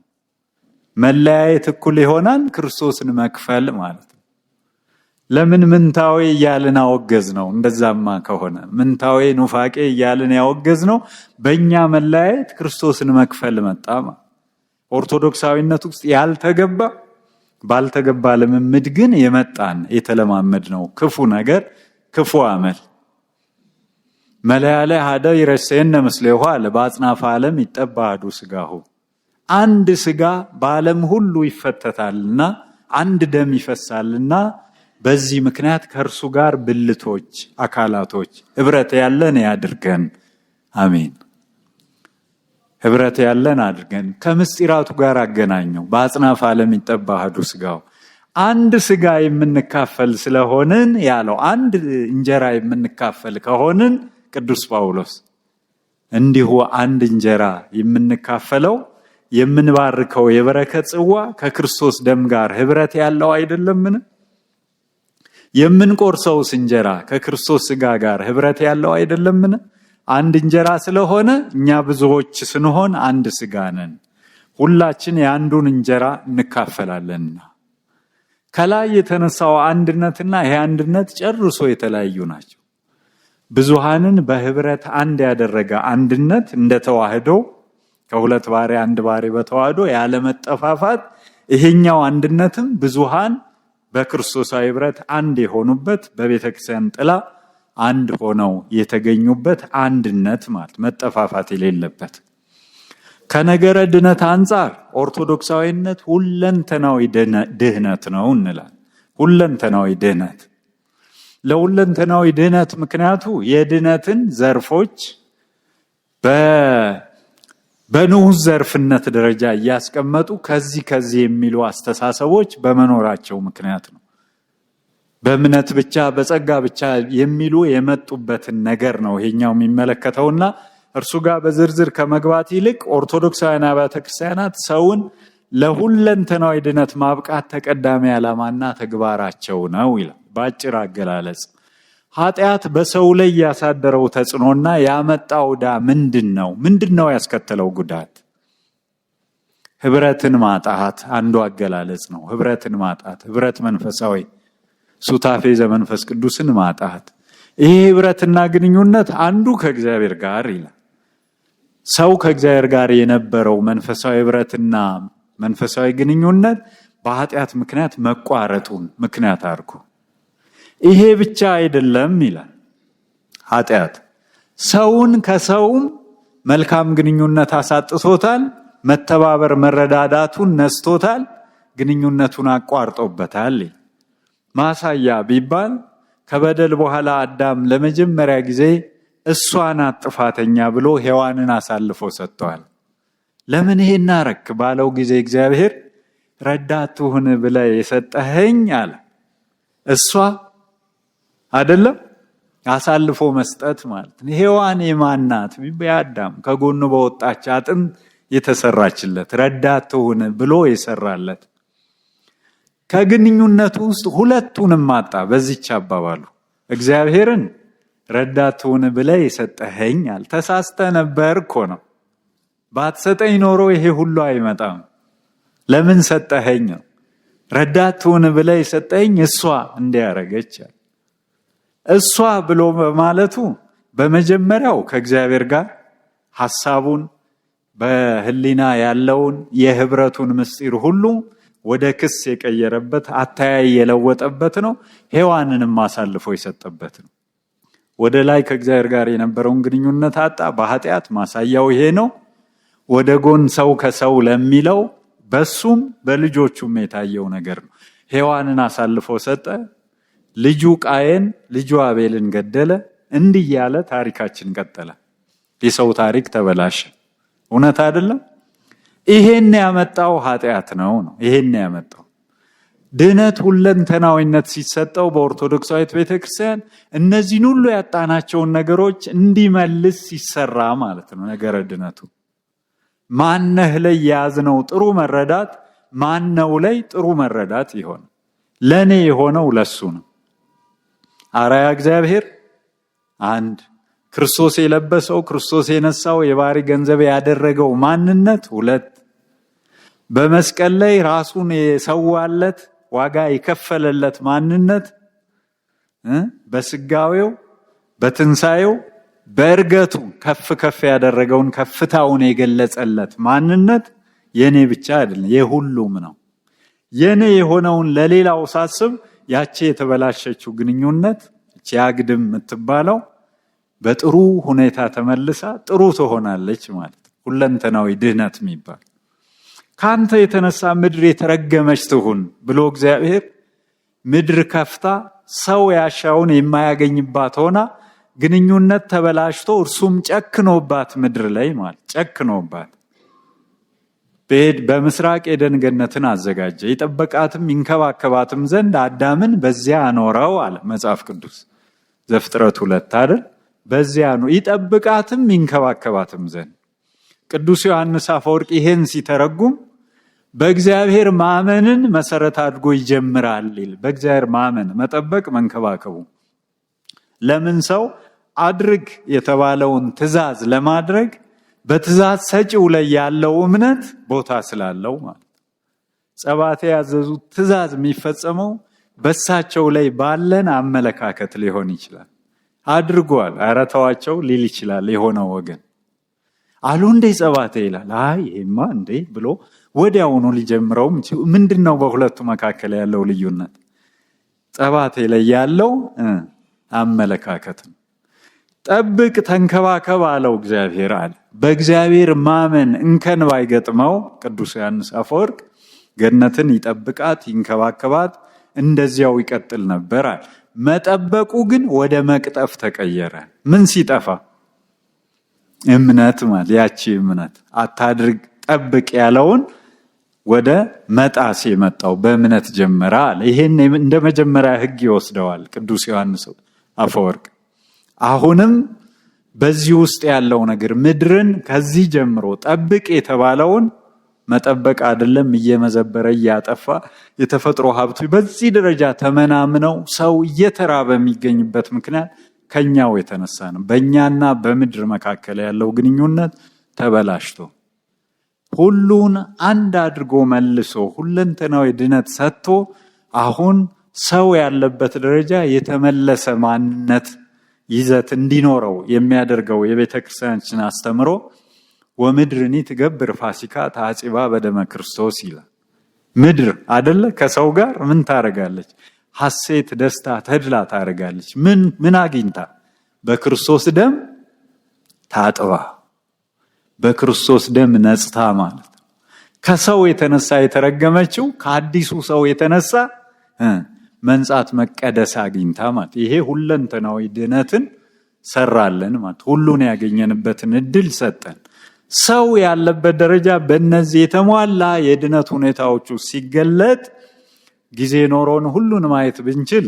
መልካም ኃላፊነቶቻችን የት ጋር እንደጎደሉ ስሜታችን የት ጋር እንደተቀዛቀዘ የምናውቅባቸው ብዙ እድሎች አሉ የተፈጥሮ ጠባቂነት የሀብታት ተንከባካቢነት ለሰው ልጅ የሚያስፈልጉትን የመስጠት ሁሉ አደራ ማለት ቤተክርስቲያን በካህናት ምክንያት ልትወጣው ያላት ሆና ሳለ እኛ ካህናት ግን እኛ ምዕመናን ግን እኛ የቤተክርስቲያን ልጆች ግን ከሚያጠፉት ጋር አጥፊዎች ከሚሳደቡት ጋር ተሳዳቢዎች ከሚተቹት ጋር ተቺዎች ግን ደግሞ በእጃችን ያለው ልክ ቅድም እንዳልኩት ምን አለ ብሎ ማየት ነው የሰውን ልጅ በግንኙነት መስመሮቹ ሁሉ የተዋጣለት እንዲሆን የሚያደርግ ሁሉ ያላት ቤተክርስቲያን ብትኖር ኦርቶዶክሳዊት ቤተክርስቲያን ናት ከአምላኩ ጋር ከባልንጀሮቹ ጋር ከተፈጥሮ ጋር ብያለው ወደሱ ብዙም መስታልዩ ሪዮቱ ቅድም ያነሳ ነው ማለት አጠር እያደረኩ ሄዳለው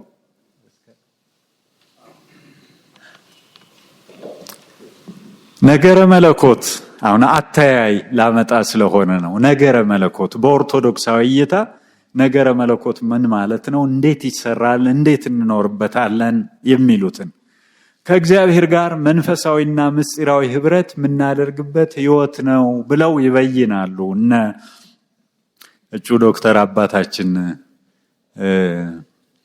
አባ ጌዴዎን ብርሃነ በቅድስት ሥላሴ ዩኒቨርሲቲ የሚያስተምሩን ማለት ነው። ነገረ መለኮት ከእግዚአብሔር ጋር መንፈሳዊና ምስጢራዊ ህብረት የምናደርግበት ህይወት ነው። እውቀት ነው አይደለም፣ ትምህርትም ብቻ ነው አይደለም፣ ህይወት ነው ብያኔው በኦርቶዶክሳውያን። ነገረ መለኮት ምንድነው? ከዚህ ደግሞ ውጪ ሰው ብትጠይቁ ነገረ መለኮት ስለ እግዚአብሔር የምናጠናበት ሳይንስ ነው የሚል ታገኛላችሁ። እውነት አይደል? ሳይንስ ነው የሚል አለ። ከሳይንስም ይሄ ቅሬታ ከፈጠረ ደግሞ መካከለኛው ዘመን ላይ እነ ቶማስ አኩናስ የሰሩት ዘኩዊን የሳይንሶች ሁሉ ንግስት ናት ነገረ መለኮት። ነገረ መለኮት ነገረ ሃይማኖት ሳይንስ ነው ወይ? ሳይንስ ምን ይፈልጋል? ጥናት ምን ይፈልጋል ከተባለ አጥኚና ተጠኚ ይፈልጋል። መጀመሪያ አጥኚና ተጠኚ። ነገረ መለኮት ስለ እግዚአብሔር የምናጠናበትም ከሆነ በአጥኚና ተጠኚ ግንኙነት ውስጥ አጥኚ ማን ነው? ተጠኚ ማን ነው? እኛ አጥኚ፣ እግዚአብሔር ተጠኚ ማለት ነው። ከዚህ ለመለየት ነው ርዮት ያለ የኦርቶዶክሳዊ ርዮት መለየቱን፣ የነገረ መለኮት አሰራር መንገድ ርቀቱንም ማለት ነው። ለዚህ ነው ቅዱስ ባስልዮስ እስመ አዲ ተሀብሎ ውእቱ ለመሃተትነ በዮ አለ። ታላቅነቱን፣ ጌትነቱን፣ አምላክነቱን ከመረመርን ይሄማ ድፍረት ነው። እስመ ህሊና ይደክም ወይሐጽር አለ። አለን ምንለው ህሊና እንኳን ለባውያን የተባልንበት ለባዊነት እንኳን ምን ይላል? ይደክመዋል፣ ይወሰናል፣ ያጥረዋል፣ አቅም ያንሰዋል። ለዚህ ነው በቅዳሴው ላምጣላቸው። አሁን ቅዳሴ ማርያም ላይ አባ ሕርያቆስ እንዘንስት መራት አንቲ ላይ እመቤታችን ታናሽ ገረድ ሆነች ሳለ አይቴኑ ተደለው ዋይቴኑ ተንጦላ በውስተ ከርስኪ እምገቦኪ በየማንኑ ወምገቦኪ በየማንኑ። በጣም ጥሩ። በዚህ ልክ የታወቀው ነገር ግን በውስጡ ያለውን ቤት ተዘረጋ። በጎንሽ በግራ ነውን? በማጸንሽ በሆድሽ በቀኝ ነውን? የጌትነቱ መጋረጃዎች፣ የጌትነቱ ዝፋን እንደምን አላቃጠለሽም? እፎኑ ያወያኪ መለኮት እሳት እንዴት አላቃጠለሽም? ወሶበ ሄሊ ዘንተ እያሳጠር ነው። ወሶበ ሄሊ ዘንተ ይፈቅድ ህሊናይ ጻን መትከፈ ነፋሳት ህሊናይ። ይህንንም ባሰብኩ ጊዜ ህሊናይ በነፋሳት ትከሻ ተጭኖ ሰሜንና ደቡብን ምስራቅና ምዕራቡን ዳርቻውን ሁሉ ሊያይ ሊፈት ሊመረምር ይወዳል። የማወቅ ፍላጎት ሰው ነውና የማወቅ ፍላጎት ተፈጥሯዊ ነው። የማወቅ ፍላጎት በአጠቃላይ ምን የሚለው ላይ ሲመጣ ግን እንደ ኦርቶዶክሳዊ መለየት ደግሞ ግዴታ ሆኖ ይመጣል። ምንድነው ማወቅ ምንችለው? ምንድነው ማንችለው? ምሳሌ በቅዱሱ በቅዳሴው ባየነው ውስጥ የምንለያቸው ነገሮች አንደኛ የአይምር ህላዌው ለፍጡራን ይላል። የፍጡራንን አኗኗር ያውቅ ይመረምር ይረዳ ዘንድ የፍጡራንን አኗኗር በንጽጽር ይሄ ደህና ነው። የፍጡራንን አኗኗር ማለት ሰው ስለማንነቱ ብዙ ማያውቃቸው ነገሮች አሉ። ሰው ስለዚህ ግዑዙ ዓለመ ተፈጥሮ ብዙ ምስጢራት የተሰወሩበት አሉ። ግን እንደው በቻለው አቅም በንጽጽር ስናየው ከሚመጣው ይሄኛው ይሻላል።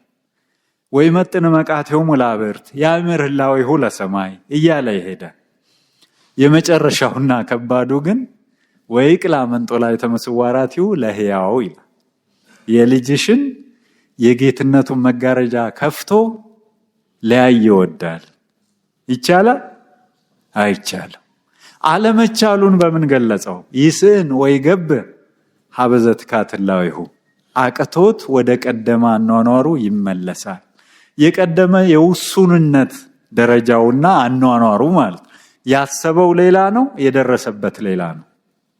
መለኮትን መመርመር ስለማይቻል ወደማይችልበት የቀደመ አኗኗሩ ይመለሳል።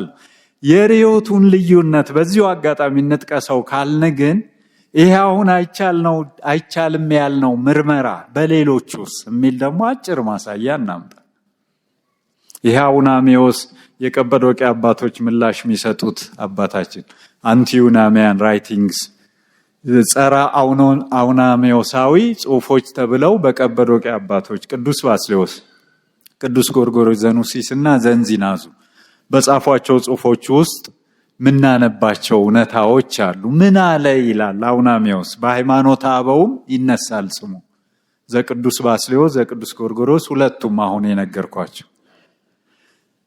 አንችልም ያልነውን ሁሉ ጉዳዩ ሲያጥር ባላቸው ልክ ከሚነገሩ ይልቅ በሐሳቡ ቢገለጥ አውናሜዎስ እግዚአብሔርን ራሱን የሚያውቀውን ያህል በባህሪ ደረጃ መመርመር ማወቅ እንችላለን ያለ ሰው ነው። ኦርቶዶክሳዊ ርዕዮት ልዩነት ልንሰራ አይደለ? የት ጋ ነው የልዩነቱ መስመር ልናሰምር አይደለ? ከኦርቶዶክሳዊ የተለየው አተያይ ከየት እንደሚጀምር ጭምር ምናይበት ማለት ነው። ልናውቅ እንችላለን አለ ማን? መለኮታዊ ባህሪን መርምረን።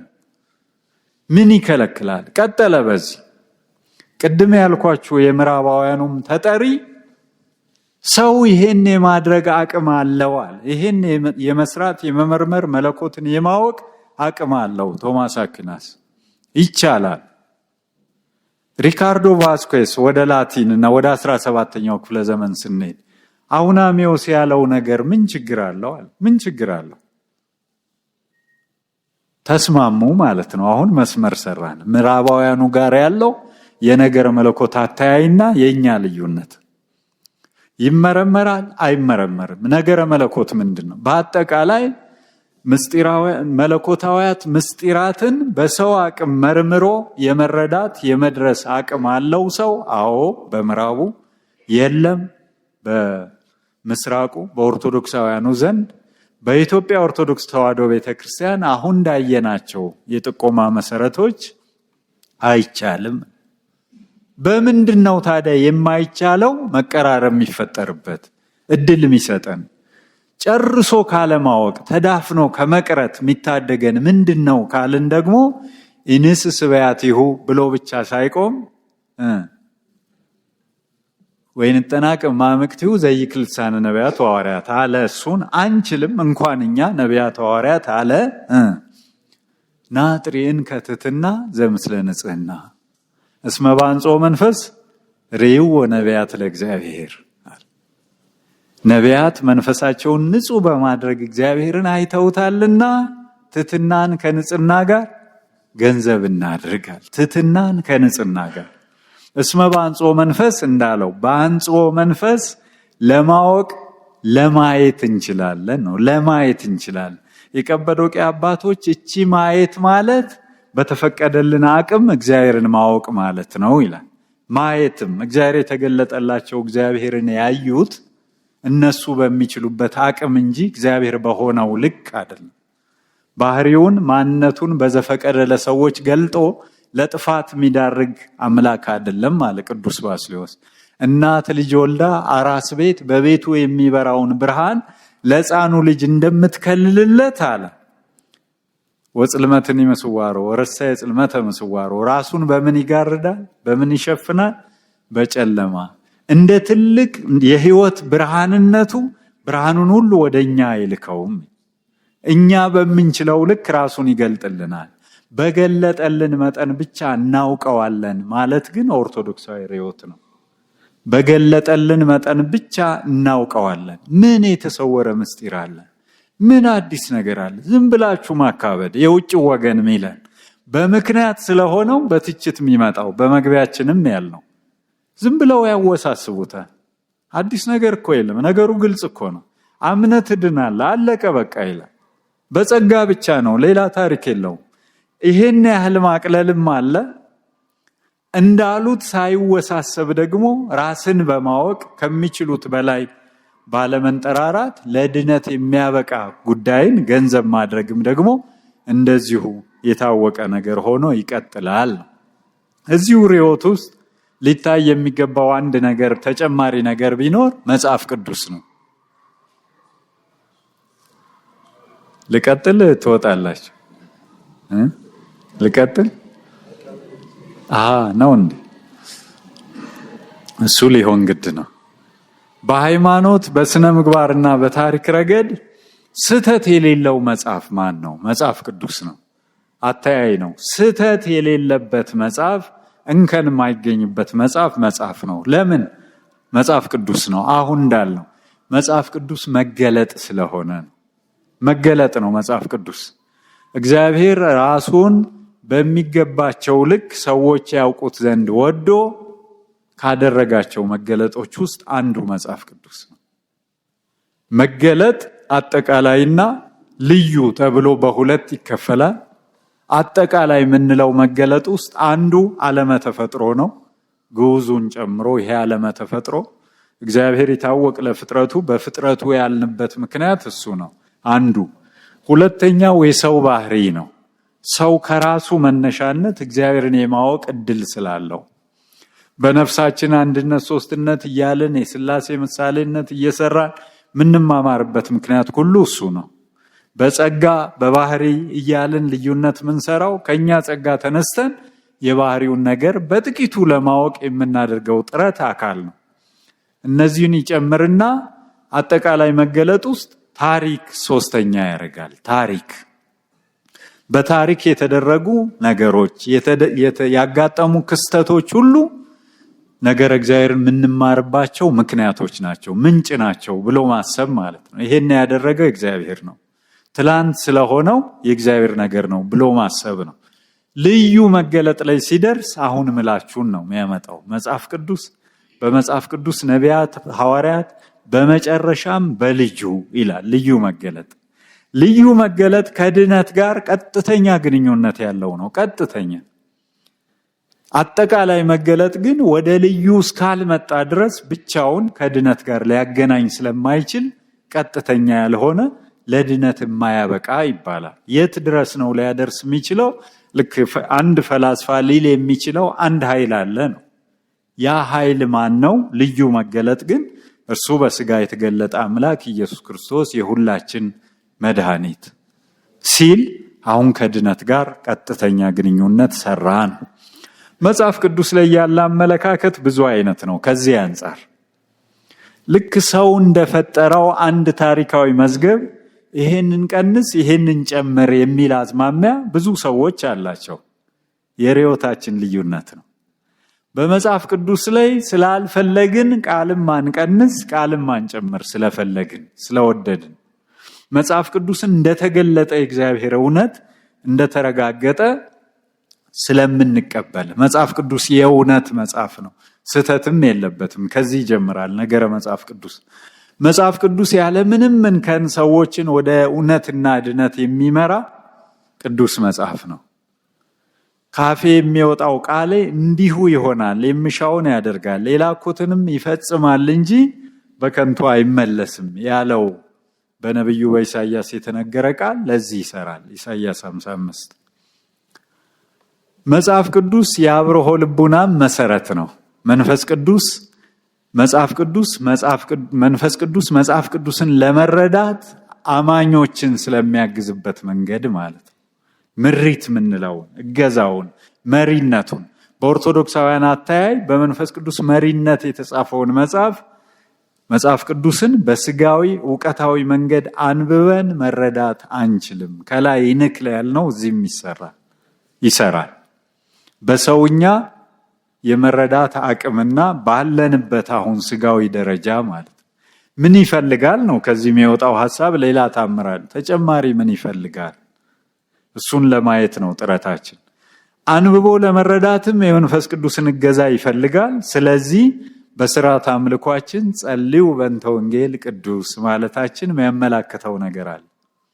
ለምን ረሰነ ድለዋን ለሰማያ ወንጌል ቅዱስ አይሰማም እንደ ይሄ የተዘጋጀን አርገን ለመስማት ለማለት ምንድነው ምክንያቱ? አይሰማም ነው። ይሄ አይደለም የሚሰማው ነው።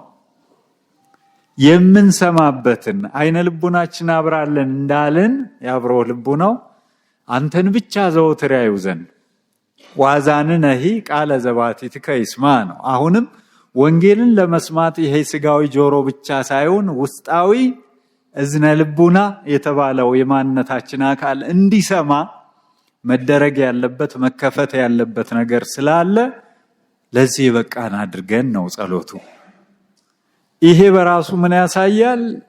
አንድ ሰው በደረሰበት መጠን የሰራው ታሪካዊ እውነትን ብቻ ተከትሎ የሚፈስ ታሪክን የዘገበ መጽሐፍ አይደለም። ምስጢራዊ እውነትም ያለው ስለሆነ ነው። ቅዱስ ኤፍሬም ይሄን ያስረዳናል። ቅዱስ ኤፍሬም ቅዱሳት መጻሕፍትን በተመለከተ ባስተማረው ትምህርት ውስጥ መጽሐፍ ቅዱስ ታሪካዊ እውነት ብቻ የያዘ ቢሆን ኖሮ ያነበበው ሁሉ በተረዳው ነበር ይላል። ታሪካዊ እውነት ብቻ የያዘ ቢሆን ኖሮ። ታሪካዊ እውነት ማለት ምን ማለት ነው? በዘመን ቅደም ተከተል ይሁን በድርጊቶች ምክንያትና ለምን እንዴት የሚሉ ጥያቄዎች ትንተና ልንደርስበት የምንችል ጉዳይ አለ። ከዛ ባሻገር ደግሞ ያ ታሪካዊ እውነት የያዘው ምስጢራዊ መንፈሳዊ መልእክት አለ ነው የቅዱስ ኤፍሬም አስተምሮ። ምስጢራዊ መንፈሳዊ ይዘት ካለው በውስጡ ያንን ለማየት የሚችል መንፈሳዊ አይን ያስፈልጋል። ብሬት አይን ያላት እሱ ማለት መንፈሳዊ አይን ያስፈልጋል።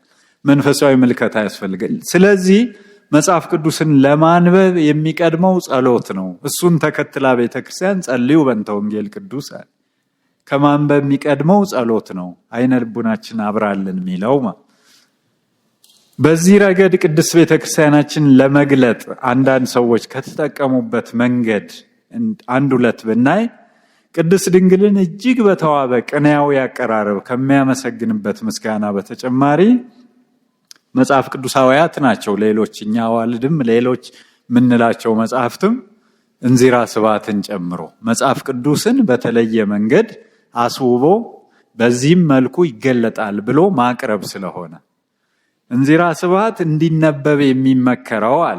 እንዚራ ስብሐትን አንብቡ ብዬ የምመክረው ተርጓሚ ነው። ይሄ ሰው የውጭ ሰው ነው። ለትዝብት እንደ ተመልካች እንደ ምስክር የምናመጣው ነው። የኢትዮጵያ ቤተክርስቲያን መጽሐፍ ቅዱስን ወይም ቅዱሳት መጽሐፍትን የምታነብበትን ቅዱሳት መጽሐፍትን የምናነብበት መንገድ እንኳን መለየቱን ማለት ነው የሚጠቁመው። ቅድስት ቤተክርስቲያን ቅዱሳት መጽሐፍትን የምታነብበትን ምስጢራዊ ምሳሌና ፍጻሜ ትምህርትና ትርጉም ያለው መንገድ ለመገንዘብ የሚረዳ መስኮት ሆኖ የሚያገለግል በመሆኑ ጭምር ነው ይላል። መጽሐፉን አንብቦ የኢትዮጵያ ኦርቶዶክስ ተዋሕዶ ቤተክርስቲያን ለካ መጽሐፍ ቅዱስን የምታነበው በዚህ መንገድ ነው ለማለት ያስችላል። ይሄ ማለት አንብቦ መጽሐፍት በእኛ ዘንድና በሌሎች ዘንድ ተመሳሳይና ያው አይደለም ነው። ኦርቶዶክሳዊ አንብቦ መጽሐፍት ጨርሶ ይለያል። የልዩነቱ ምስጢር ቀደም ሲል ያነሳ ነው። በጸሎት መንፈስ መቅረብ ምስጢራዊ መንፈሳዊ እውነት እንደያዘ በተጨማሪነት መረዳት፣ ለዚህ ራስን አስተካክሎ መቅረብና ይህ ደግሞ አለ ቤተክርስቲያኒቱ የምታደርገው ይህ ነገር ደግሞ ጥንታውያኑ ክርስቲያኖች ያደርጉት የነበረው ነው። አዲስና እንግዳ ነገር አይደለም። ይህን ልምድ የሚሹ አንባቢዎችም ምንም እንኳ ሰፊና ጥልቅ ቢሆንም የያዘው የምስጢራዊ ሀብት ብዛት ወደ መጽሐፍ ቅዱስ መግቢያ በር ይሆናቸዋል። ስለ መጽሐፍ ቅዱስ የተጻፉት ወደ መጽሐፍ ቅዱስ መግቢያ በር የሚሆኑ ናቸው። ያታያዩን ልዩነት ልብ በሉት። ስለ መጽሐፍ ቅዱስ ከመጽሐፍ ቅዱስ ውጭ የወጡት በሌሎች አታያይ ከመጽሐፍ ቅዱስ ሊያርቁን ነው አይደል? ምን ያደርጋል? መጽሐፍ ቅዱስ በቂ እኮ ነው። ገድል እኮ መጽሐፍ ቅዱስ ውስጥ ያለውን ተፈላጊ ሕይወት በተግባራዊ ደረጃ ይቻላል ብሎ የሚያሳይ መጽሐፍ እኮ ነው። ገድል እኮ ሌላ ታምር አይደለም። የሁላችሁ በዚህኛው የመጽሐፍ ቅዱስ ክፍል የተነገረው ልንደርስበት ያለ የብቃት ደረጃ የሚቻል መሆኑን የምናየው እኮ በአቡነ አረጋዊ ነው እያለን እኮ ነው። ገድለ አቡነ አረጋዊ፣ ገድለ አቡነ ተክለ ሃይማኖት እኮ ይዩት። በእኔ የሚያምን እኔ የማደርገውን ያደርጋል፣ ከዚህም የሚበልጥ ደግሞ ያደርጋል ያለውን እዩት ሲያደርጉ እኮ ነው የሚለው። ሌላ ታምር የለው። ግን ያልተረዳ አንደኛ ያልተረዳ፣ ሁለተኛ አውቆ የተኛ፣ ቢጠሩት አይሰማም ይባል የለ። ምንም እውነት ቢነግሩት የማይሰማ አውቆ ያለ ደግሞ አለ። አውቆ ለዚህ የተሰለፈ ስላለ ነገሩን አስቸጋሪ አርጎት እንጂ ስለ መጽሐፍ ቅዱስ የተጻፉት ገድላቱ፣ ድርሳናቱ፣ መልካ መልክ አርኬው ሁሉ ያሉን የአገልግሎት መጽሐፍትም ወደ መጽሐፍ ቅዱስ የሚመሩ ምኖች ናቸው? በሮች ናቸው። ስለ መጽሐፍ ቅዱስ ያለን አተያይ ይሄንንም ስለሚጨምር ይቀጥላል። የሚከተሉት የትርጉም መንገድ የሐዋርያትን፣ የ318ቱ ሊቃውንትን፣ የቅዱስ አትናቴዎስን፣ የቅዱስ ዮሐንስ አፈወርቅን፣ የቅዱስ ቄርሎስን፣ የሌሎችንም አባቶች መንገድ ነው። አልጨመርኩም። የውጭ ምስክርነት ነው። የእንዚራ ስብሐት ተርጓሚ አባባል ነው። ስለ ኢትዮጵያ ኦርቶዶክስ ተዋሕዶ ቤተክርስቲያን የእንዲህ አይነት ጉዳዮች መነገር ጥሩነቱና ፋይዳው እኛም ውስጥ ያለውን ችግር ከግምት በማስገባት ነው። ከውጭ በሚሰሙ አንዳንድ አሉታዊ ነገሮች እኮ ውስጡ የተሸረሸረ እዚህም አለ። ግን እኮ እንደው አንዳንዴ ሳስበው እውነታቸውን እኮ ነው ሚል ያጋጥመናል እኮ። ውጭ ሆና በትልቅ ብዙ ሰው በሚከታተለው ሚዲያ የተናገረች አንድ ፕሮቴስታንት ሴትን ተከትሎ ቤተክርስቲያን ከመጽሐፍ ቅዱስ ውጭ ያሏትን መጽሐፍት አንዴ ጠራርጋ ብታስወጣ መጀመሪያ የምመጣው እኔ ነኝ አለች። ታዲያ እሷ የምትመጣ ከሆነ ቤተክርስቲያን እውነትም እነዚህን ነገሮች ብጠራርጋቸውስ ተባለ እኮ ያን ሰሞን። እንደው ቢወጡስ አንድ ሰው ለማምጣት ብዙ ሚሊዮኖች በእነዚህ ሁሉ ዘመናት የዳኑበትን የሚድኑበትን ተስፋ ያደረጉበትን ማውጣት ይሄን ያህል አቅልሎ ማሰብ የሚደረግበትም የሚታይበትም ነገር ስላለ እንደው አሁን ይሄ ይነሳል ቢሆን እንኳ የታወቀ አይደል እንዴ ለገሚሱ ለከፊሉ፣ ለአንዳንዶች ደግሞ እንደው በዚህ ረገድ ውስጣቸው የተፈተነበትም ሊሆን ስለሚችል በቋንቋ ረገድም ይላል በግሪክ በዕብራይስጥ በቅብጥ በሶሪያ የተጻፉትን ሁሉ ወደ ግዕዝ ኋላም ወደ አማርኛ ተርጉመው በየደረጃው በአግባቡ ይዘዋቸዋል። እንደው ለእንግዳ ይደነግጥበት ይሆናል እንጂ አዲስ ታሪክ መጣ ቢባል ለኢትዮጵያውያን ያለና የነበረ ነው። በጊዜው የነበሩትን ጥንታውያን መጻሕፍት ቅዱሳን አበው የጻፏቸው የተረጎሟቸው ከተለያዩ ቋንቋዎች ወደ ግዕዝ መልሰው ተጠቅመውባቸው አሁንም ድረስ እየተጠቀምንባቸው ያሉ መጻሕፍት ናቸውና እነዚህን ይዛ ያለች ናት ቤተክርስቲያናችን ማለት ማሳያ ነው። አሁን አንድ ማሳያ መጽሐፍ ቅዱስ ማለት ለኢትዮጵያ ኦርቶዶክስ ተዋሕዶ ቤተክርስቲያን ርዮት ስለሆነ ጡመ ልሳን ካሳ ያሬድና ዜማው የሚለው መጽሐፋቸው ምን ይነግረናል? ድጓ ምንድነው የሚል ውይይት ነበር ከዚህ መጽሐፍ በፊት። ምንድነው ድጓ? ይዘቱን በተመለከተ አየን መረመርን ብለው ያሉ ሰዎች በመግቢያችን እንዳየናቸው አድናቆትም በመግቢያችን እንዳየናቸው ትችቶችም መጽሐፍ ቅዱሳዊ ያልሆነ ነገር የነገር አበው መሰረት የሌለው ከራሱ እያመነጨ የሚናገረው ነገር የሞላበት ነው ብሎ ያለ ሰው ብቅ ብሎ ነበር። የኢንሳይክሎፒዲያ ኢትዮፒካ የኢትዮጵያ መዝገበ አእምሮ በሚዘጋጅበት ወቅት ከተጣሉ አጫጭር ጽሑፎች መካከል ይሄን ማንሳት ይቻላል ከተጣሉት ውስጥ። ከዚህ አንጻር ደግሞ ሌላ ርቀት ጡመ ልሳን ካሳ ያሬድና ዜማው ብለው መጡና ይሄን መጽሐፋቸውን ሲጽፉ ምን ዓላማ አድርገው ነው? ድጓ ምንድነው? በይዘቱ ስንፈትሸው የት ነው የሚገናኘው ነው። በዚህ ነው የሚፈታው። ከዮሐንስ ጀመሩ እስከ ፋሲካ ድረስ ሁሉንም ክፍሎች ሲያሳዩ ይሄኛው ክፍል ከዚህኛው ይሄኛው ክፍል ከዚህኛው እያሉ እያነጻጸሩ ሙሉውን መጽሐፍ ቅዱሳዊ ይዘቱን አረጋግጠው መጽሐፍ ሰርተውበት ተገኘ። ታውቁት ይሆን? ይሄን ያሬድና ዜማው የሚል መጽሐፍ ስሙ ርዕሱ ወደ ሌላ ሊመራ ይችላል። በውስጡ ያለው ይዘት ግን ድንቅ ያደርገዋል። ሞጋች ነው በራሱ በይዘቱ ማለት ነው። አሁንም ምን ማለታችን ነው? በዚህ መጽሐፍ ድጓውን ወደ መጽሐፍ ቅዱስ የሚመራ በር አድርጎ መውሰድ የሚቻልበትን እድል ይሰጣል። መጽሐፍ ቅዱስን የሚተረጉም በዛም ቅዱስ ያሬድ አሁንም አንዲት ነጥብ ብቻ እነሆ የሰላምታሽን ድምጽ በሰማው ጊዜ ጽንሱ በማጸኔ በደስታ ዘሏልና አለች ኤልሳቤጥ ነው። ሉቃስ 1:44 ላይ የሚገኝ ቅዱስ ያሬድ በድጓው ዘዮሐንስ እምከርሰሙ አይመረ ሰገደ ወአንፈራጸ አለ። ዘሏልና ማለት ሰገደ ማለት ነው ትርጉሙ ቅዱስ ያሬድ የሚለው። በዚህ መልኩ ከመጽሐፍ ቅዱስ ውጪ ከራሴ መነጫ ሐሳብ ሳይሆን ይልቁንም መጽሐፍ ቅዱስን የሚተረጉም የሚያብራራ ወደ መጽሐፍ ቅዱስ የሚመራ በር ሆኖ ማገልገሉንም ነው። በሌሎችም እንዲሁ ብናይ ዝርዝር አልገባም ሰዓቴን ስለጨረስኩኝ። በታሪክ ረገድ የሚነሱ ትርጉም የሚፈልጉ በድጓ ውስጥ የሚገኙ በመጽሐፍ ቅዱስ ያልተብራሩ በድጓው መነሻነት የተሻለ መረዳት የሚፈጥሩ ጉዳዮች ሁሉ እጅግ በጣም ብዙ አሉ። እዚህ ቅድስት ቤተክርስቲያን ስለ መጽሐፍ ቅዱስ ባላት አተያይ መጽሐፉ የማይታረም እንደ መሰረታዊ እውነት የምንወስደው ትክክለኛ የሆነ መጽሐፍ በታሪክ ፊት ይሄን ለማስረዳት ይሄ የሚሉ ነገሮች ያሉበት ነው።